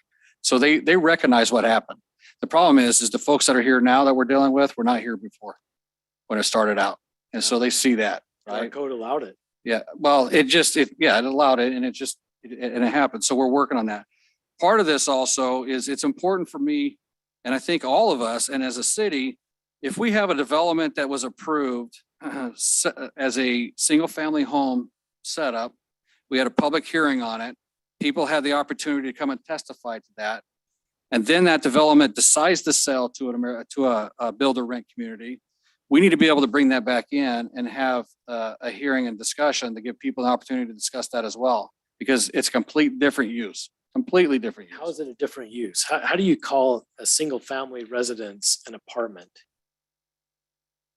Every You can, right? By definition, it doesn't work. Well, then change your definition. I mean, whatever your definition needs to be, you need to protect that. People did not have an opportunity. We're talking about land use, not business activity. I'm not talking about business activity. Ownership. And we're not saying you can't do it. We're just saying you got to come in with some different standards. Not every build a rent community, they're not all the same. They all have different aspects. Do we want to bring them in and say, you got to have common maintenance and everything, just like we have on apartment complex, right? Do we want to have different facades, right? Regulating business now. Why don't we just? make it- But this is a residential area that a business is taking over. If you want to get technical, that's truly what it is. That's what they all start out as. We got one developer that owns. the whole Right, sells thing. it to the individual. I am trying to protect us as a city as a whole. And when a citizen, when a development comes into the city and it is a single family residence with a custom home builder, let's say, and they come in with elevations and they sell us on the fact, right? Then all of a sudden it gets sold to one of these guys. And they have a completely different aspect of how this is going to look. The and we- land's not being used any differently. But it's not being used any differently, but the sales pitch is completely different. So the And you should have a problem that we right. have is with the ownership and the business. I don't have a problem with the ownership of the business. I have a problem with what was sold originally to these folks, to our city, to our citizens, and to our community. They have a right to be able to come back and testify to something like that. And that's why we put in this other thing. It's not to say that you can't have it. And I'm not trying to argue, just so you know, I'm trying to understand, because I know you and I think completely different on a lot of these things. I get it. But I am looking at it as a you grander build a aspect. home and it looks one way. How does the change in ownership or the change in? I'm not saying at the time that they build it. We're talking open land, right? Understood. Either way. The look changes completely. It's a completely different aspect. It's not a custom home anymore. It becomes a box style home like this, that it could be just like what happened over there unless you have I thought you something in said a place. custom home was built and then it was sold to them. No. No custom homes built. I'm talking open land. We're talking about platted. They get the annexation, the plat, the zoning are on there. Mhm. And then you have somebody from a build to rent that comes in and buys it, but it was all sold as custom homes. And then they build what you see on Plummer. And if our code requires a variety and all the elevations and Sure. floor plan differences. But our code doesn't, and we have something in front of us right now that allows that to happen with these communities right This doesn't do that. That's my Sure does. argument on this. I think it does. It allows American Star to do exactly what it did. Okay, but it's a starting point. If that's what you think, I'm gonna just say it's a starting point. Wow. Well, then provide some changes. Tell me what we need to do on this. I just did. No, well, you said as a whole, but specifically just in did. here, what are we Specifically, saying? 5, A, B, C, and D, and 6, all through that. Those things allow American Star to do exactly what they did. Okay, then how do you change that so they don't? That's what I'm asking you. And. To be well, fair, so right? I'll go back through then. So 5A, A through D, we've crossed out the word architectural. If we put that word back in there, I don't know the answer to this, right? There's people who need to be involved that are more expert than I am at what that means. Does that mean that we have different floor plans? Does that mean that we have, a sufficient variety to achieve the goals that we have? When we look at 6, D in particular, the elevations, facades, we crossed out floor plans. If we add floor plans in there, is that sufficient? Or do they just add, an additional 10 square feet onto a bathroom and say it's a different floor plan? What needs to happen in here to actually achieve what we're trying to do? Because what this code does, again, the way I read it is it allows for exactly what we have today. Okay, and what's your thoughts on that? Mr. Code Writer? Well, first of all, I want to say that I do appreciate Kevin's input and I totally get where he's going. I again, not having a template or not really knowing what we're looking for is going to open this up to a lot of the questions he has. I'm glad he's asking these. Mhm. I mean, I think the only way to really do this right is to get a couple workshops going with some more development community members, because I think what he's getting at is, why don't you just have these standards for every single family subdivision? Correct. Whether it's Corey Barton, whether it's Toll Brothers, whether it's American Home for Rent, have them all follow this.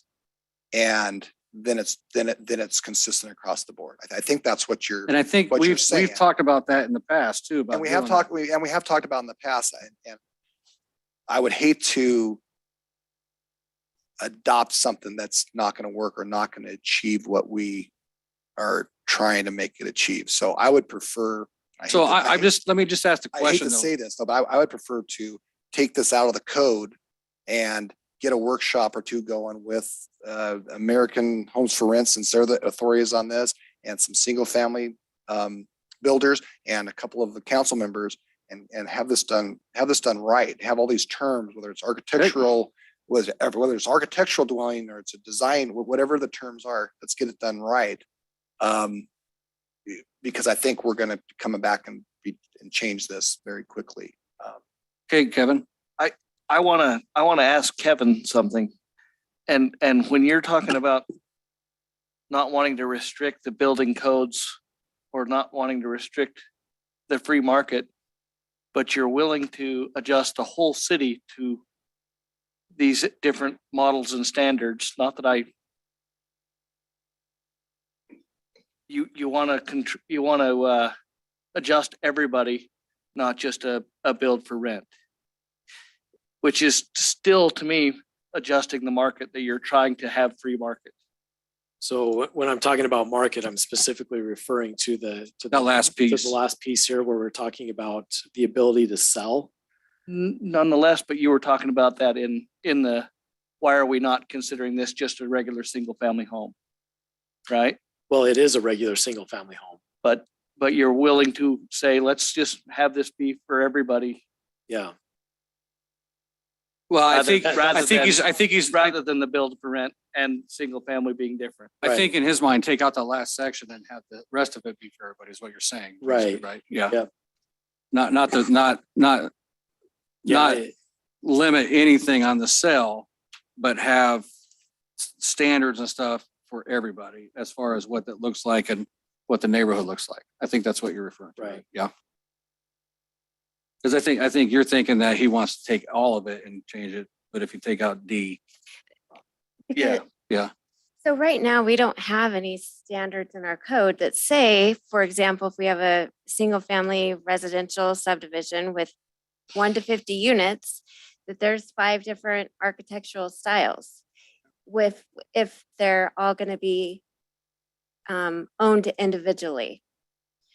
And so by doing something that you're talking about, it would help create more diverse, like the different types of housing in all neighborhoods. So it doesn't matter if it's, one builder with 3 house styles, but they all sell out to different owners. Or, if it's these rentals. Let me point out that just about all the developments we have in the city, the developers have done a real good job at providing diversity in the housing. Right. You don't see that, but there's nothing in the code that says Exactly. they don't have to just put one housing type across the whole Yep. 100 or 200 lots. I But think in general, that's the case, but there are several Some. neighborhoods in our community where, and I'll go back many years, some of the more cost-effective home builders have just stamped them out. Mhm. Right. Right. And so those examples are there. And what's that? They surrounded me. They happen to surround you, one of them, yes. Yeah. So I guess if we don't have to really discuss this more, if we want to pull this off.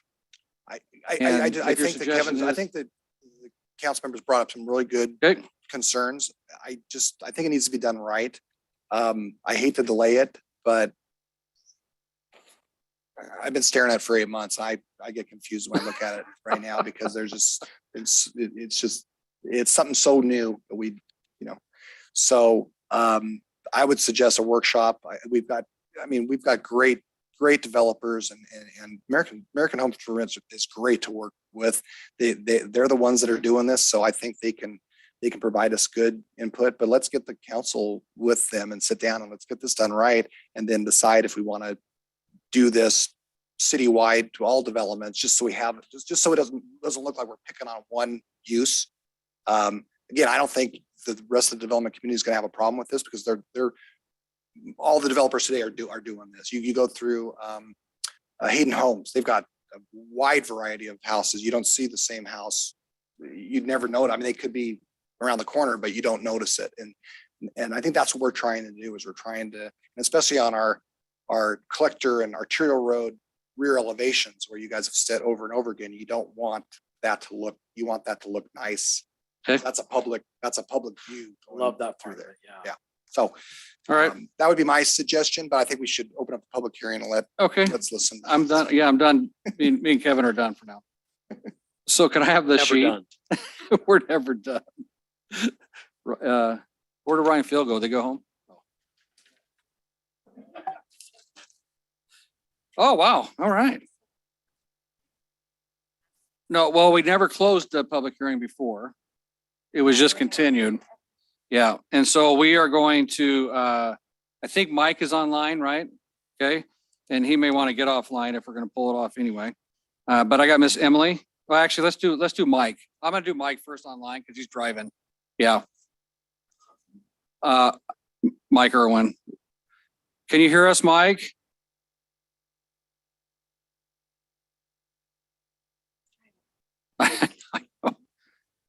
You what? Hello, There you Mayor go. Chadwick. Can you hear me? This is Mike. Yes, sir. Hi So there. just state your name and address there, Mr. Mike, please, for the record. You got it. You got it. Mike Irwin, AMH Development, address 2176 West Grassy Branch Drive, Meridian. And I've been listening. Brent's been listening, I believe, as well. And, you know, we really have appreciated, you know, you, Mayor, and Sean and Ryan in going through all the different iterations. And we know there's a lot to this because we're going through this in other places as well. And so it's a brand new event. And so we really like the idea of being able to spend more time working with the city and figuring out how we can make this kind of work with really I guess I'd say the consequences that we all want to have. And I think that's where having the time to go through the language is going to be the best thing we can do. So, you know, we appreciate you and the discussion that you had here tonight, and hopeful that we'll be able to you know, take this section out right now and then be able to work together and figure out some language that works for everybody. Okay. Any questions of Mr. Mike? Thank you, Mr. Mike. Appreciate it, sir. All right, thank you. I'm so Appreciate glad all you of held on very for much. 2 hours. For that. It's been good. I've been just looking at the mountains while I'm sitting here in my truck. It's been great. Awesome. Perfect. Well, be safe. Thank you. All right, Miss Emily.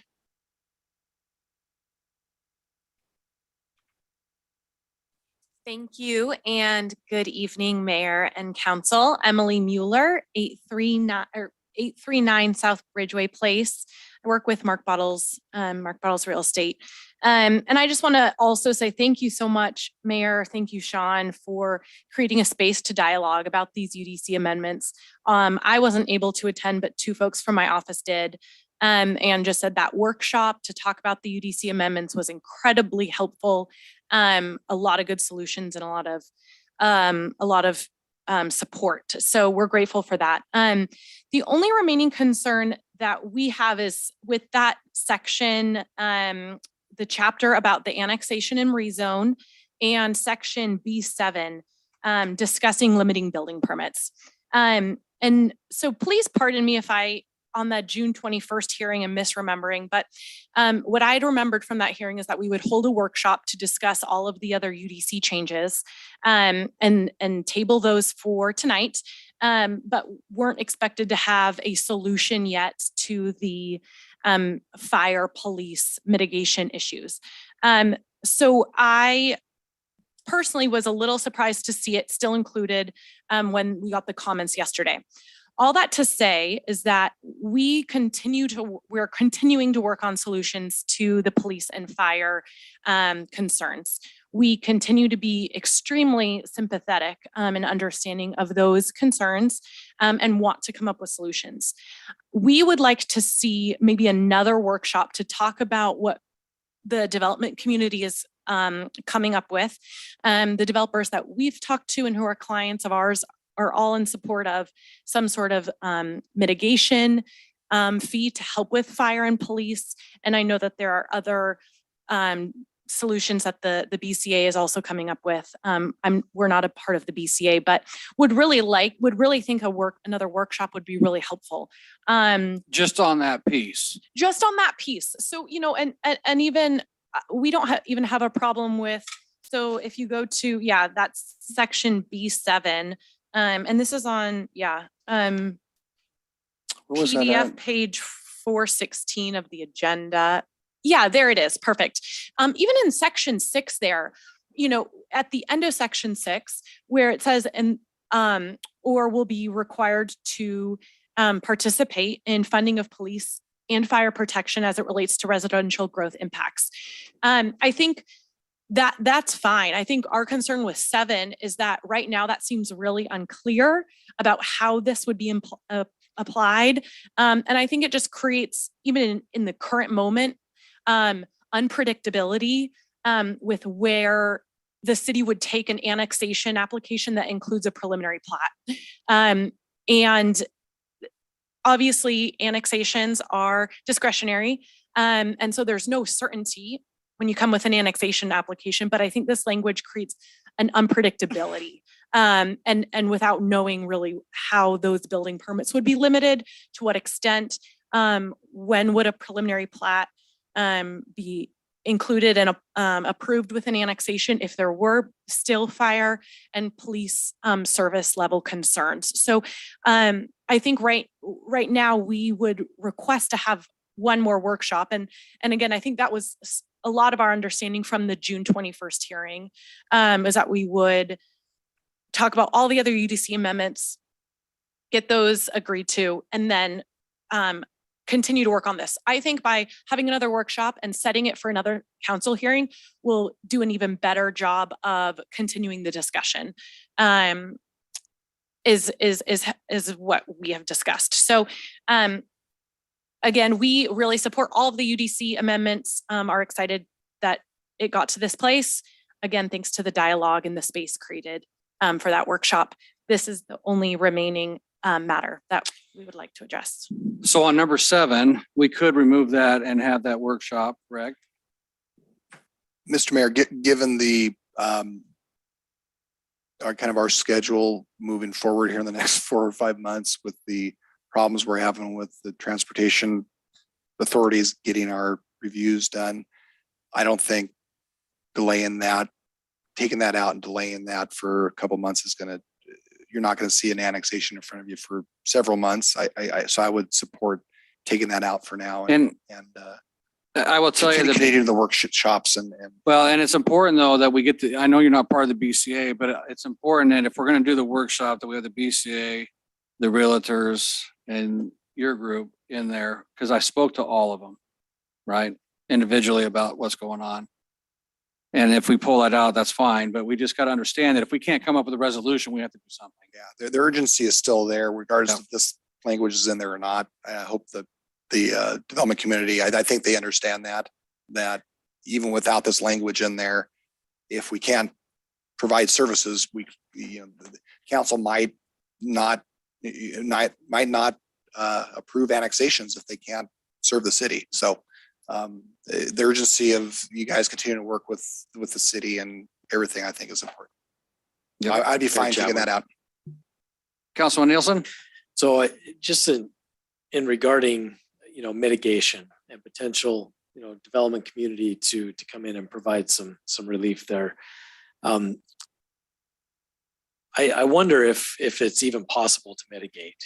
And let me just explain really quick where I'm going here. Let's say we see 24% growth.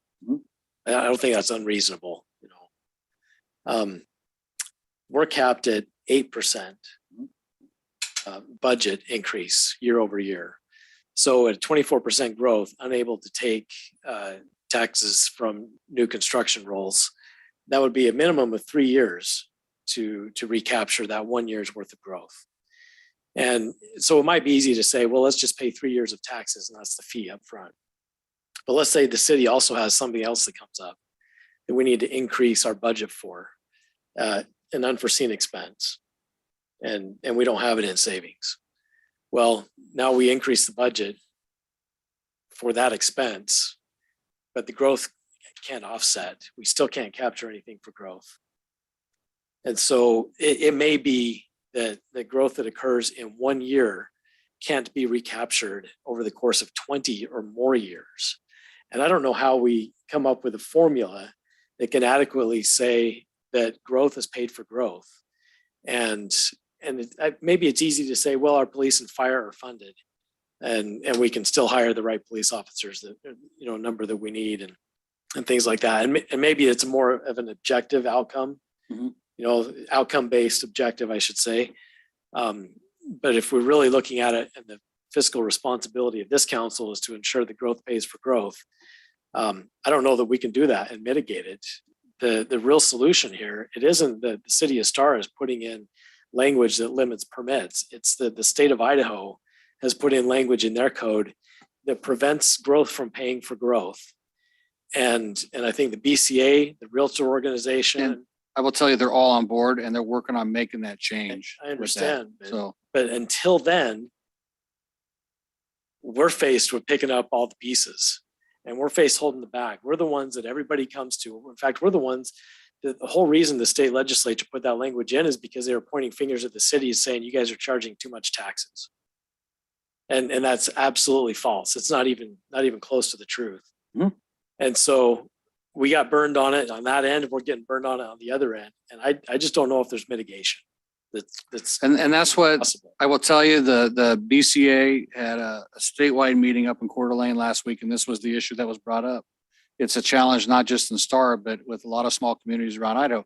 It doesn't impact the cities of Meridian. It doesn't impact the cities of Boise, Nampa, and Caldwell, because they're so big and their tax base is so high that they would never get to the 8%, even with the growth that they have. The smaller communities like Star, where we only charge $1.6 million towards property tax, we can only increase that 8%, which is $130,000 basically, right? Very little. And so there's a lot of things happening in the background with the BCA, the realtors. They're all working this avenue with the legislators to fix that, so growth will pay for itself. And there's also meetings that that I'm involved with some state legislators and some other mayors around the area, talking about how can we make growth pay for growth and fix House Bill 389. Basically is what it is. That's the only mitigation Sure. that's possible. So until then, That's the long-term mitigation, but you could have a short-term mitigation to make sure that services are provided for what we've already approved. potentially, You can. but until then, language like this, and then actions that follow on this language should speed that process up. Nobody wants to see it all shut down. But you want to talk about messing with the market. That's what the state legislature did. And the impact of that shows Sure. up right here. Yeah. And so I'm in favor, that's fine. Let's pull it out. Let's give it some time and talk through that. But eventually we're going to see that law change, or we're going to see language in here with the description you're at it asking for that spells it out how it works. And that's what this council is going to do. We're just going to start shutting it down because we can't afford it. Well, and that's, and just they understand that. The BCA, the realtors, and everybody understands if it doesn't get fixed in a long-term thing, that this is probably coming back, no matter what. It has to. I mean, any city, I mean, you look at, I just was talking to, I'll give you Notice, for example. They just had a 120 unit subdivision come in. They have a $90,000 property tax budget. Oh my God. How do you finance and fund anything with that? You can't, right? You can only increase that 8%, very small amount, right? And so it is a concern. I'm okay, because I mean, right now, annexation rezones and stuff, we're not going to see them for a while, right? Based on what he's saying. We pull it out, we have our meeting. The BCA is working on it. I just talked to them today. And they're running it through some other legal right now on how to make this work. So, but again, there's outfits like theirs that's not part of the BCA that should be at the table too for that whole mitigation thing. Okay, cool. All right, you got more to say, Miss Emily? I'm sorry. No, thank you, Mayor. I did just want to ask really quick because Sean mentioned the timing. You you aren't going to, just to be clear, you are not planning on hearing any other annexations anyway in the next several months. Our group doesn't want to push annexations back because We're of not this pushing, or. we're not pushing annexations back because of this. Okay, It's the traffic agencies, the ACHDs and the CHDs of the world that are coming to us right now saying they're 5 and 6 months out. Okay. And we don't hear those unless we have their report. And so otherwise, if we have a hearing, we'll just end up having to tabling it for 6 months anyway. Right, you know what I mean? Got it. We I mean, that's- we just got a memo yesterday from Canyon Highway District 4 saying they are, like the mayor said, 4 to 6 months out on their traffic study reviews. ACHD is a little better, so that's going to determine when we get new applications set the or hearing. annexations on the agenda, because again, the council is not going to hear anything and approve it until we have that data. So that was my statement. so that's kind of the bulk of the applications, but there's no, no hearing or submitting or accepting of annexation applications just because of this at this point. So again, the new code requirement that I read earlier states that it has to be accepted Right. by the With the comments. transportation, and before we can put it on hearing, the comments have to be back to us. Right. So we can accept it if ACHD has accepted your traffic study. Correct. Yes. We can Correct, and has accept it, comments back. but the Correct. scheduled hearing date won't happen until after ACHD gives us a date that we're going to get the comments The back. comments back. Yeah. Perfect. Yeah. Okay. Well, And so thank get you. Mark on ACHD. Yes. Good. Does that mean if we set like a September date to work through all these challenges, we'd be ahead of that? It would be ahead of that. Is that a reasonable time to say? Yeah, but it's going to happen sooner than that. Kind of some Mhm. arbitrary time that says, let's have it here so that the Yeah. teeth are moving through whatever material. needs And, to and they, happen. yeah, and they're moving through and we're going to meet in August already. So we'll get everybody out to the table for that. So Wonderful. anything else from Miss Emily? Or she can stand there the rest of the night. So thank you. Thank you, Mayor. Thank Appreciate you, it. Council. All right, that's all that signed up to speak. So we will move to, there's nobody else online, right, Ms. Dana? Okay, we're gonna move to we'll close the public hearing at 9:06 and move to council deliberations.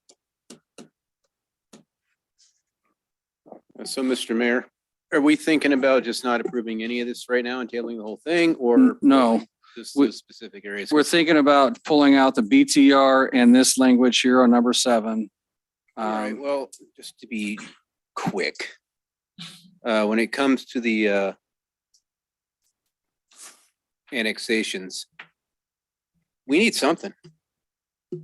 And if we pull this out, that's fine, but I'd be very hard pressed to approve any annexations until I have some level of certainty that we can cover it. And you're right. Telling you, if someone comes through before this is done, I'm gonna have a real hard time approving it. And- I and that's hate fine. saying that. Yep. Because we've had some really good stuff come in when we could cover it. When it comes to the build to rent, there's a lot of things in there I don't like. So that'd be nice to. Okay. It's, the more I looked at it, the more it does seem to be almost like, why is this just not regular everybody language? And also, I have to agree with Nielsen on the restricting the market. That just seems a little, but it's brand new to me. So. Brand new to all of us. You got that's what I'm something? saying. Yes, It's Councilman just- Nielsen. I'm not at a point where I Oh. can like, so. Councilman Nielsen? The language here in number 7, the approval of annexation or rezone does not guarantee a building permit will be issued for a specific lot. I'm looking at this language. I don't think that having it in there or taking it out really makes a difference. Because if the city requires limits on the number of permits, it doesn't matter if it's annexed or not. The permitting process happens after annexation, it happens after plating, it happens after a lot of things, right? Mhm. So to me, this feels like it's just a notice. And I don't think that it changes the code to leave it in. I don't think it changes the code to take it out. Okay. So I know it's not an answer, but Hershey, to your point, or Councilman Hershey, to your point, we, on an annexation or rezone, we already have the ability to make a decision one way or another. Yeah, and my point was I want something, it doesn't have to be this. I'd like to see language in there, much like Emily proposed, that says this is, due to these conditions, if we have a concern for availability of public and or emergency services, then we're going to limit building permits based on, in the following manner. And then not even have that language in a section that has anything to do with the plating or annexation or rezone, because that's And I think that's where it's a health and safety concern. Sure. And that's where we'll go. If we just pull it out, we'll just pull it out. Yep, just pull it out. I don't think it changes Right anything now, here it's tonight. fine. No, I just worry because, I like what you guys do. I really do.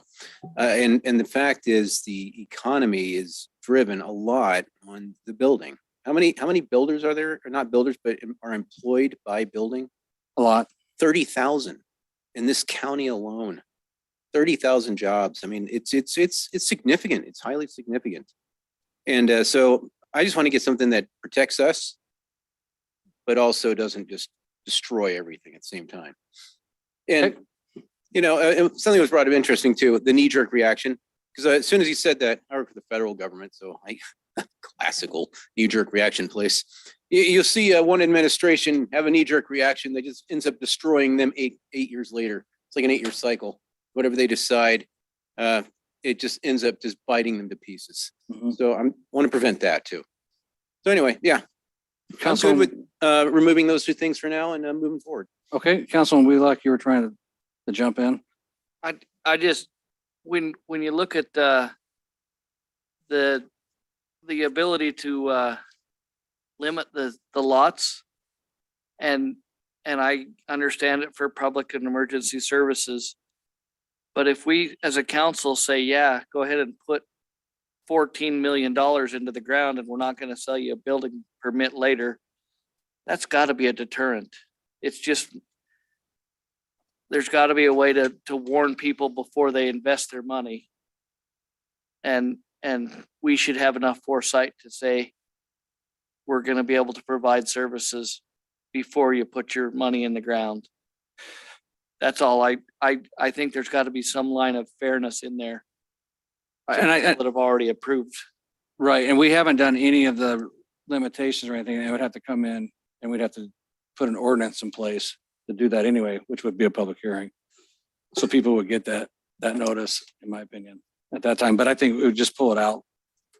And then we can work with them on it. Yeah, you have to remember, council, that one of the findings you have to make for an annexation is public services. And it's right there in the findings of fact. At the annexation. Miss Jennifer, I know you were chomping too. Well, you guys have covered it all. So we've been working on this for a very long time. And so I'm excited to move forward. And I think that, we're at a point where we can do that. It's not perfect. So I will go ahead and make a motion to approve the UDC amendments. Let's see. Yeah, UDC amendments with the change of removing item 8-1B-7. Relating to the annexation. Yep, The limits on annexation. Okay. yep. And then item 8-5-7, the build to rent. Its entirety. And then that whole section and any reference to it so that we can further work on it. Okay. Anything else on that? Council or You might have the Sean? wrong number. Yeah, You know which one you mean. Or is it Okay. 8-5-7? Just say the build the rent section. 857. Yeah, That's what she did say. Mayor, And I thought any- the first one, but it was the other one. 8-1B-7. That's your administrative design review. I think you just meant. isn't, first. Well, I guess you just, can we just state any reference? Item 7 in the annexation section. Right, item 7, annexation section. Just call it everybody's favorite paragraph. Okay. Anything else? And then we'll also, there's a couple of items that still need cleaned up, but we'll do those like the sidewalks and the architectural review process. We can just clean those up later at another time and add it to different agendas. So, Correct. Okay, so I have nothing else. Thank you. so we have a motion. Do we have a second? I second that. We have a motion, a second. Any further discussion? Oh, praise Jesus. Hearing none, all in favor, or roll call? Hershey, Aye. Wheelock. Aye. Salmonson, Aye. Nielsen. Aye. Okay, that motion carries. On item 7B, the ordinance. We must,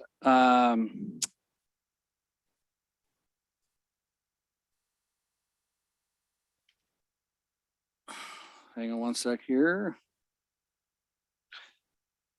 So we need to pass the ordinance here, and we need to Do we have to dispense tailor with the it? rules. Oh,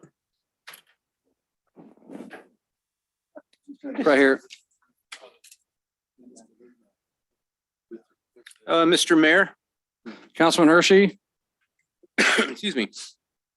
I move that pursuant to Idaho Code Section 50-902, the rule requiring an ordinance to be read on 3 different days with one reading to be in full be dispensed with, and that ordinance number 370-2022 be considered after reading once by title only.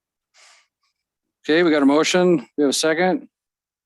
Second. We have a second by Councilman Wheelock. Any further discussion? Hearing none, roll call. Hershey, Aye. Wheelock, Aye. Salmonson, Aye. Nielsen. Aye. Okay, that motion carries. Entertain a motion to approve the ordinance. Mr. Mayor, Councilman Hershey, before I read this title, does it need to be altered in any way, or is it going to accept the way we just accepted it? Is- As I'm looking over your shoulder, Councilman Hershey, I don't see anything on there that specifically references the build to rent in the title. So when you read the title, then when you have a motion to adopt the ordinance, you would adopt it with the changes that were approved as part of your previous motion. But the title to me looks like it's satisfactory as written. Vague enough. Okay. It's right. broad enough. Mr. Mayor, then I move that we approve ordinance number 370-2022 as discussed and agreed upon in the previous motion by Jennifer or Councilwoman Salmonson. Hope that covers it. It's an ordinance of the City of Star repealing the Unified Development Code ordinance number 310 and adopting the Unified Development Code for the City of Star, Idaho, providing for administration, non-conforming property use of structure zoning district standards, additional regulations applicable to all districts, specific use standards, subdivisions, regulations, planned unit developments and design and development standards, providing for severability and providing an effective date. okay, we have a motion. We have a second. Second. We got a motion and a second. Any further discussion? Hearing none, roll call. Okay. We gotta get another one of these. Hershey, Aye. Wheelock. Yeah. Salmonson, Aye. Nielsen. Aye. Okay, that motion carries. Thank you. Okay, item 7C, the public hearing for the Star River Ranch North subdivision. I'd have to open it so we can table it. So I'm going to open this public hearing. It is 9:17, and we need to table this to September 6, 2022. Mayor Chadwick, Councilman Nielsen, move to table this public hearing to September 6, 2022. Second. we have a motion, we have a second. Any further discussion? Okay, hearing none, roll call. Huh? Seconded. Okay. Hershey, Aye. Nielsen, Aye. Salmonson, Aye. Wheelock. Aye. Okay, that motion carries. It has been tabled to September 6th, 2022. There's been a request to take a real quick 5-minute facilities break before we move on. So it's 9:18. We're going to take a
Sorry?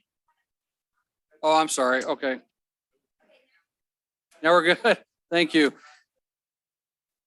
It's 9:22. We're going to open come back to our city council meeting. We're going to open the public hearing for 11600 Coriander Lane. I need to ask the council if they have any ex parte contact or communication regarding this application. None. None. None. Okay, hearing none, I will have the applicant come up and speak, or your representative or whoever it is. Okay, and state your name and address for the record, and 20 minutes present if you would like all of that 20 minutes. You don't want me to use that. Okay, Good evening, Mr. Mayor, Council. My name is Julie Fisher. I'm the attorney for the applicant WNBC. My address is 4 Ogden Avenue, Nampa, Idaho. 83651. The applicant is here with me tonight, Kevin Zingrave. His mother, who also is a member of WNBC, couldn't be here tonight because she's ill, but had intended to. Given the time, I'll be brief. As you know from our application, the applicant seeks a variance from section 101519A of the Star Municipal Code. The subject property is located within the Boise River floodway, and the provision for which a variance is sought prohibits any fill from being placed in the floodway. The proposed project involves replacing an existing structure that's on the property. It's defined as an agricultural structure, but it's actually a 40 square foot barn. That would be replaced with a residence located on the exact same footprint as the existing structure. Despite numerous design modifications and a small amount of fill would be necessary in the floodway in order to construct a driveway to get to the residence that replaces the existing structure. In the application that was provided, Ron Manning, who is the engineer for WNBC, provided a report, which you have. It's from Forest Green Associates, wherein he does opine that replacement of the residence won't obstruct any flow, and that there would be a negligible increase to the base flood elevation. Since the application was submitted, Mr. Manning's firm has completed no-rise modeling for the site, and I believe is prepared to certify that the proposed fill, which is for the driveway only, it's not related to anything else on that structure, won't increase the likelihood of flooding upstream or downstream in the event of a flood event. And I believe Mr. Manning's communicated with both Sean and the city engineer regarding that certification that he's prepared to make. In any event, the reports by Mr. Manning either do or will certify that the conditions that must be met to grant a variance to put fill in the floodway have been satisfied. The applicant's also satisfied the other elements for granting a variance. There's no special privilege that will be granted to the applicant if variance is given. Frankly, anyone presenting the same facts and same no-rise modeling as WNBC has been able to provide would certainly be afforded the same treatment by the city. It's a reasonable modification requested to an existing rule. On the same basis, the engineering reports and the extensive work that's been done with respect to designing the home in the floodway, the modifications that have made to ensure it fits within the existing footprint, combined with the specific unique characteristics of the residents, demonstrate there would be no damage to public health or safety by making the change from one structure to another. Last, granting the variance, I know this is an element, does actually relieve a hardship for WNBC. As you know, from our application, Mrs. Ingrave Carroll, who couldn't be here tonight, is an 85-year-old widow. She moved here, bought this 11-acre property with the expectation that her family could live on or near the property. Despite exhausting all other options for building or constructing a home on the property, this is the last option that's available. If it's not granted, Mrs. Ingrave won't be able to continue to reside on the property without having family members close. She does require some care and some assistance on a daily basis. So to summarize, the conditions for the variance, we believe have been satisfied. The project does comply with the federal, state, local rules and requirements. There's no increase in the flood levels. There's virtually no impact since we're replacing an existing structure with a new structure on the same footprint. And this is a minimum variance that would be required to complete the project. So I'd be happy to answer any questions if you have any. Our general contractor for the project, Dan Beck, is also here if there's questions for him, as well as Mr. Manning, the engineer. Okay. Any questions? Miss Julie? That's easy. I'll go ahead. I'll ask one question. So like how much dirt do you have to bring in? Is it like a couple of inches spread out or is it? That's a fair question. It's probably better directed at either the contractor or the engineer. It's going to be, it's to construct a ramp to get to the elevation that the garage needs to be. So it's a very modest amount given the property, That's but I the would wrong defer to one of them to answer that question. Okay. Yeah. Any other questions of Miss Julie? Is that the right one? Okay. Mayor Chadwick, I got a question of staff, if that's all right. Sure. So with the construction of a new single family dwelling unit on the property is apparently that's already a permitted use for an additional dwelling structure versus the barn. Yes, we're gonna have our city engineer address. Well, no, he's asking the question from a land use standpoint, not from a floodplain standpoint. Yes, it is a legal parcel. It has the floodway is the issue. Got it. Yep. Yep. Sorry. Okay. Then we'll have Ryan Morgan, our city engineer and our floodplain guy. And if I may, to answer Jennifer's question, the height of the garage will sit about 3.7 feet above the existing ground. That is required to get to the height to meet the floodplain requirements. So we're talking 3.7 feet times the width of the driveway that will then taper off down. And so I don't know the cubic yards, but that's about the area that we're talking about. And in reality, this is more of a formality because of FEMA, right? What's the purpose of us having to do a variance in this in the floodplain? Our ordinance states that no fill is allowed to be placed in the floodplain or floodway. Period. That's what the Star City ordinance states. That ordinance is more stringent than FEMA's requirements. FEMA's requirements does allow fill to be placed in a floodway as long as I'm gonna call it wrong, but hydraulics and hydrology report, we just refer to it as an H&H study, is done that shows that there was no rise. And that's the report that I was actually submitted late yesterday, did a brief review and have had a couple of quick conversations with their engineer. And that report is very close to being finalized. And so basically, if the council approves it and the report shows that they can't do it, it just becomes null and void. But if it supports it, then they can move forward with what they're trying to do. Absolutely. Part of the conditions of approval would be the approval of this H&A study. Correct. Okay. Any questions of Ryan? Okay. Thank you. Okay, I have one other, it's a minor and I realize we're talking technicalities here, but there's also a little bit of fill that is being placed for some mechanical equipment on the north side of the garage.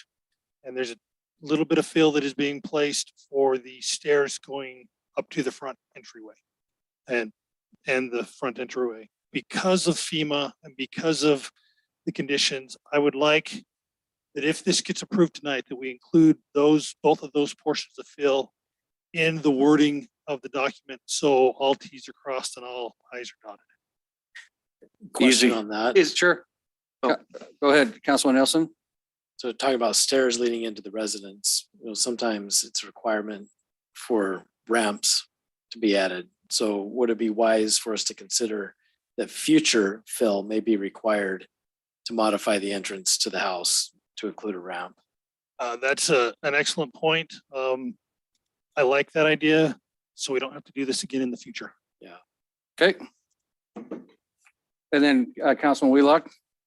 Is that the 3,400 square feet? Is that adding that other 400 square feet covers the mechanical and the entrance? Because it said the same footprint. I'm just trying, there's 400 more feet. So all That of the going? fill that we were talking about is being placed outside of the footprint of the existing structure. That footprint, the building is accounting for the footprint of the previous structure that was there.